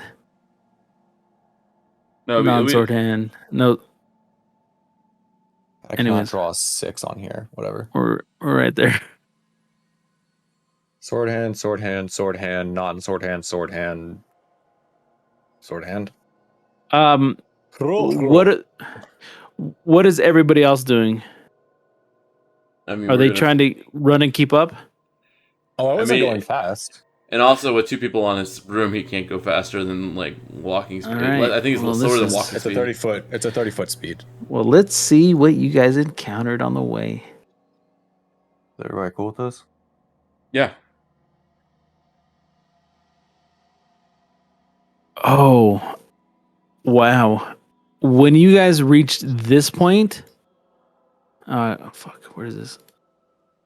Can you be more descriptive on that? I tried Okay. pinging this. Okay. You see that this, where the portal is, you see some of the vendors had come out. And then all of a sudden, like their carts uplift and they start floating to the top of the hedge maze. What? And Lydia just says, "Oh, we need to stay off. We need to stay off of the main fairway." And instead, what you guys have to do is You would have gone. Yeah, you would no. have gone up and then. Yeah, you would have stayed away from it. Is the main fairway anything that has the gate on it? Yes. Because technically that would also cross one of the main Oh, fairways. and or as is it soon just as you that? do, you guys invert and you're upside down. Are we inverted on the broom Yes. and just flying upside down? Uh-huh. All right, we're fine. You guys make your way back to the hedge maze. The door now that had been on the ground is towards the top of the 8-foot, and you guys are able to make yourself in, and then you kind of just like, it's just like the entire world just flips on its edge, and you guys find yourself back inside of the cobbler's shoe store. Little gnome, you see him as he's trying to put everything away.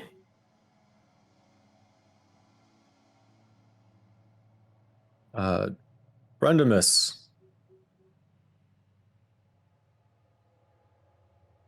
Lydia, what are you treacherous bitch? What are you doing with her slippers? You work fast, you all. We were asked to complete this task for a reason. Well, do yourselves a favor and murder her and take those shoes back to the princess. It may be the only way to please her. all she asks us is to deliver the slippers. We don't have to murder her. Nobody. You think I'll live if you return the shoes and say that I was just, did an unsatisfactory job and I didn't live up to my name and my promise? You think I won't be punished? I think- Somehow this she'll live and she'll run free, and then I'll certainly face the punishment. I would certainly will suffer because of this. Well, I mean, obviously there was a setback in your delivery, and us coming to you to complete your delivery was part of the thing. But again, right now, what this situation represents is an opportunity for you to be critical in remedying the situation. Just as we didn't immediately jump to punishing you when we found you, let's not be so hasty in punishing this person. Let's first start off by let's just try removing the slippers and undoing the magic that's been done there that's not supposed to be there. Can we start with that? I can do it, but We aren't the Queen's executioners. we're We're here to do a job, and it's I get it. Okay. But here's my next problem. I'm gonna dispel the magic so that this curse is lifted, but what it will do is it will dull the patina. My work, my handiwork, the one thing that will save me from the executioner. Does anybody have a large diamond in which that I can mend the shoes once we take them from her?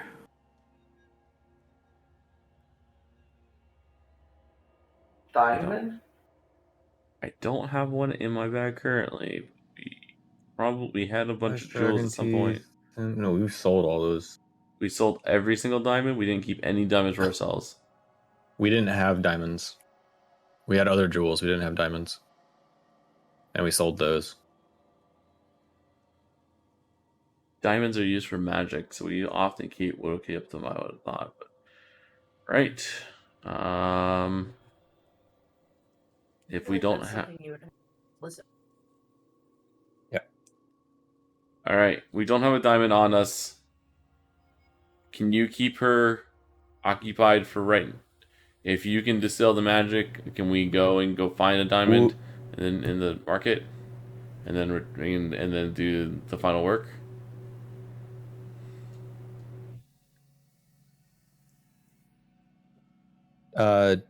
DM, I have a question. Would Val know of the princess's prior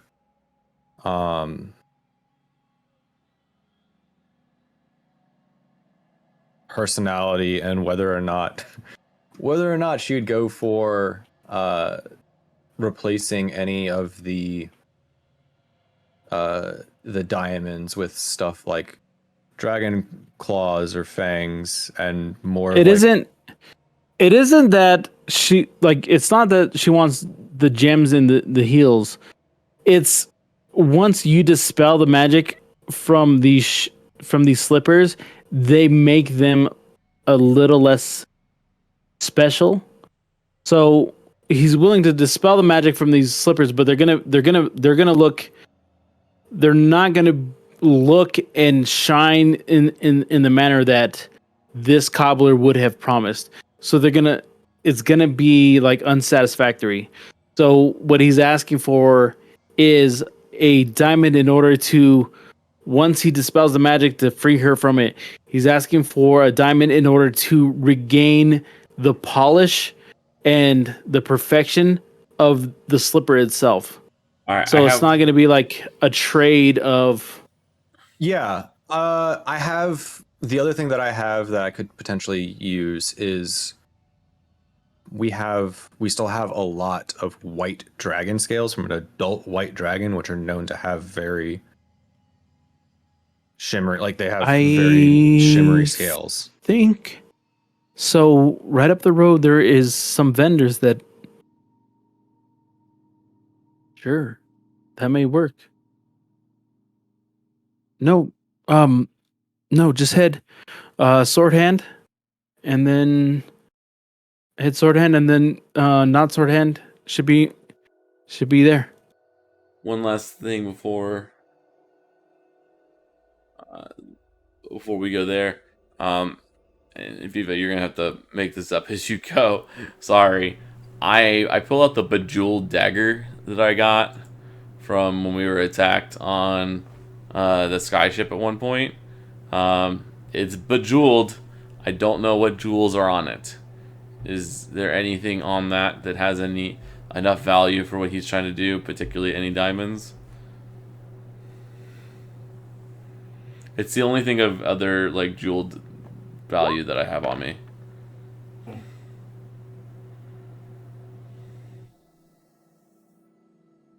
I rolled low. Sorry, bud.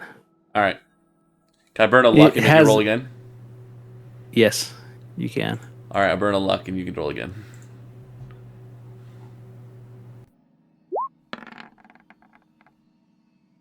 Right there, the hilt is something very shiny, and his eyes kind of light up. No, that will do. And he takes it. And he starts like banging it on the countertop, and then out pops a fairly decent sized diamond. Oh, I can work with this. So the dagger's yours to work with on that, I guess. I'll just delete it from my inventory.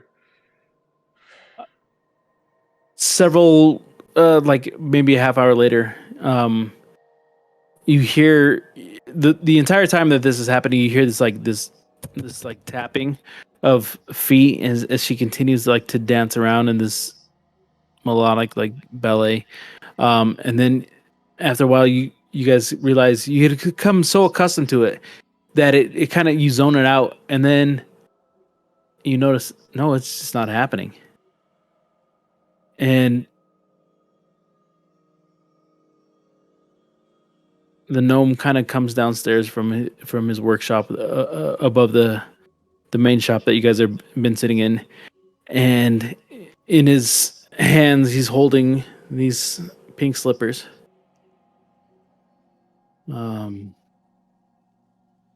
These are yours, and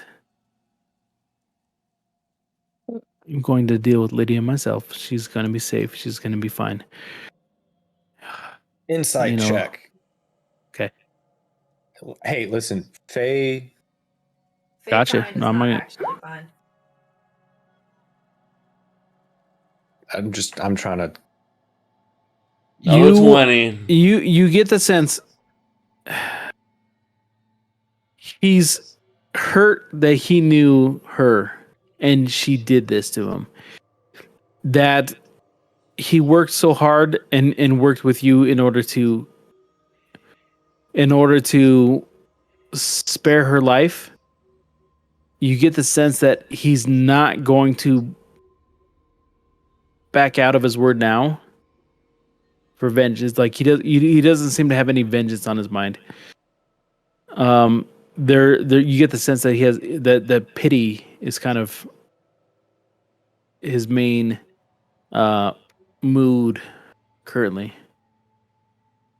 Okay. Friendimus, you do good work.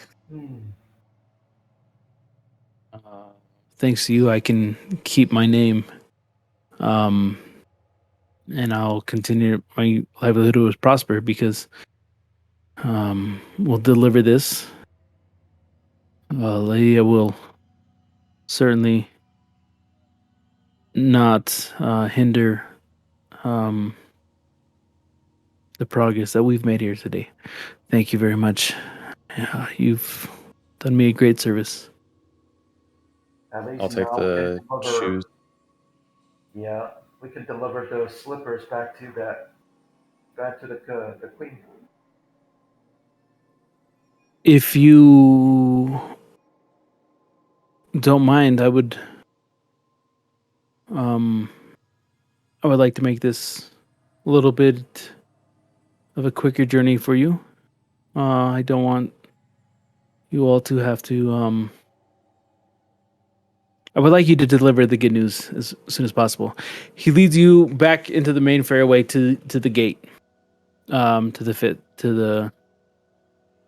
This would be the third gate.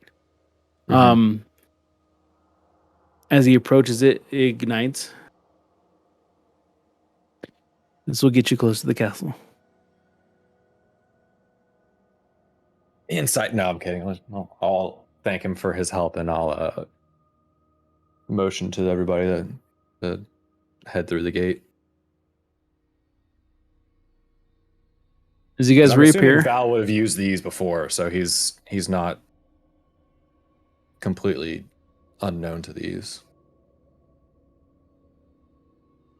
as you guys head through the gate, you find yourself much further along, and you recognize that you're at the very first gateway that you had crossed. Much, much closer. You see the Crystal Castle in front of you.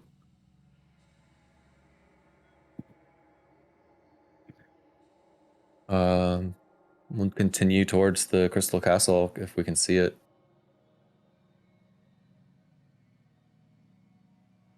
Okay, you guys can move.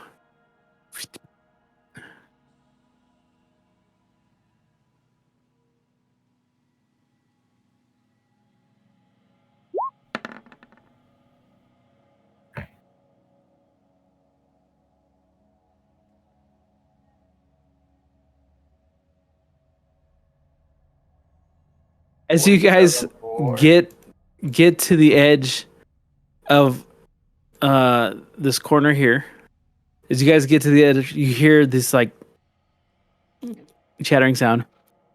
Ah, come here, come here. And you hear these a bunch of little voices, and they start fluttering around your faces, and they said, "On 50 gold pieces. Who wants some? Who wants in on this?" And they start fluttering around your face, and you see that these pixies are trying to entice you into a game of dice.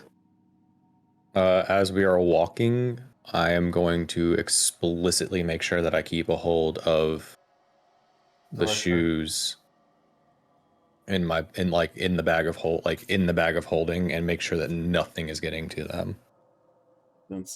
I'm going to draw their attention and Sylvan say, you guys again. Don't What do you mean? Those guys again. We've never seen you, ugly mug. There's some pixies I took an easy 100 from last time, and they were very upset. Try it, buddy. Try it. They said that they would no longer do any more gambling with me, is what it was. That's probably some other chumps. I gambled out for the day. Come on, sucker. I Put your gold in. You already rolled. I'm not going to put any gold in. Exactly. Walk away. Get out of here. I continue on towards the castle. Watch your pussies. You guys head into the Crystal Castle. The whole time being mocked. These pixies just kind of like float around you, just mocking you the whole time, laughing at you for not wanting to play some game of chance with them. But the closer you get to the castle, the more they start to scatter. And you guys head down that, enormous walkway, this huge opening and this crystal floors, and you approach the throne room. And they're sitting on it, dressed in this like god awful attire, this baby doll kind of dress. You see this elven princess with these accentuated features, but wearing this like she's some curly haired black and white I don't know how to describe it. What's her name? Shirley Betty Temple? Boop? No, Shirley Temple. Oh. That's where I'm going with. Yeah. Oh, Yeah, very Shirley, different Sh- things. Those are Shirley black and Temple. white. Shirley To- Temple, but I was like, Totally this different is a- things. Shirley Temple, yeah. And she sits there on the throne. And as soon as she sees you coming back, she starts like giggling and clapping. Oh, you're alive. What news do you have for me, Billy Goat? And that's when you notice, as you kind of like think to yourself, no one had quite noticed, and you feel this like little prickles across your face, on your cheeks. Was it just him? Boop. She kind of like motions you. My little Billy Goat. What do you have for me? Taken aback by that a little, but not so much to lose composure. I'll walk in, take a knee, and then pull out the shoes and say, as requested, here are your shoes. She gets real giddy. Oh my. And she kicks off her feet, her shoes, and she puts her feet out in front of you. Would you mind?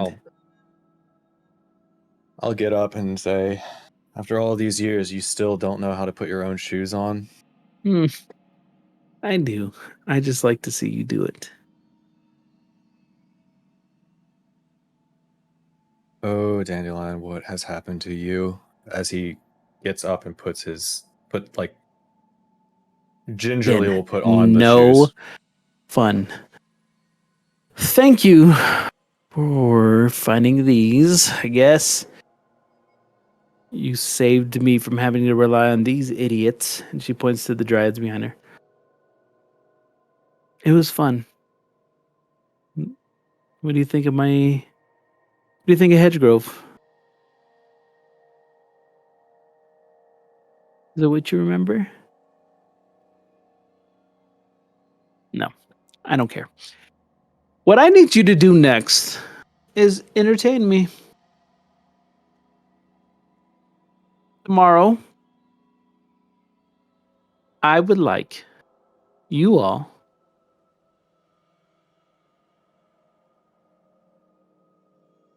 to join me in the wild hunt. You remember this, don't you?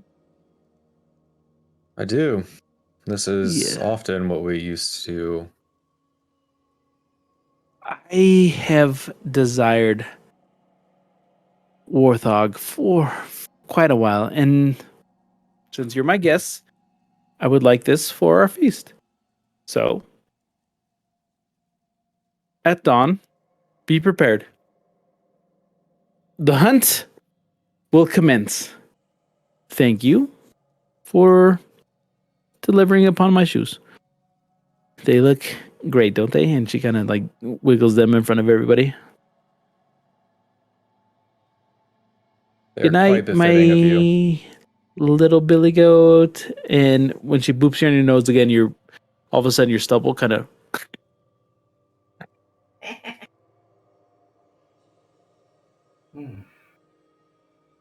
Oh wait, I will speak you at dawn. Does like a slight bow and then heads out. And that's where we'll end it tonight.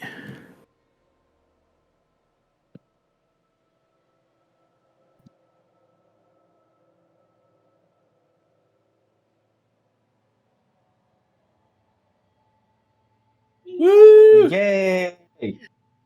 We did it. We're doing Did you missions expect in us the to actually- Fae. Did you expect us to actually be able to get through all of that today? Yeah, I did. Okay, good. This worked out perfectly. Yeah. That was fun. The beginning was way like you guys did a whole recap. I'm like, holy shit, we might not get through it. And then you guys, because like, oh, you guys are catching up on like months worth of fucking backstory. And then we ended up getting through it anyways. So Well, before we kind of sit to the next step, we had to catch up. No, that was great. No, it was fucking amazing. I gotta just hang out for like an hour. I actually okay. So I have to say, as a character, no, as a player, I'm actually the thing I said in the beginning that was legit concern me as a player that in the future down the road there might be a time where the Spider Queen might gain access to me that I could get control or influenced by the Spider Queen. So just putting out there. Yeah, we're concerned, Terry. That's time. it's great that you guys are finally like opening up about your stuff because forever you guys were just like, oh shit, I'm getting fed backstory stuff. Cool. Scribble it in your notes. Fuck yeah. Scribble in your notes. Fuck yeah. I'm scribbling everybody else's backstory and then now you guys are like, hey, I'm gonna share it. So yeah, fuck yeah. Oh yeah. Oh yeah. yeah. Well, that was a fun one. Bye, everybody in stream. Bye. I do, yeah, like I do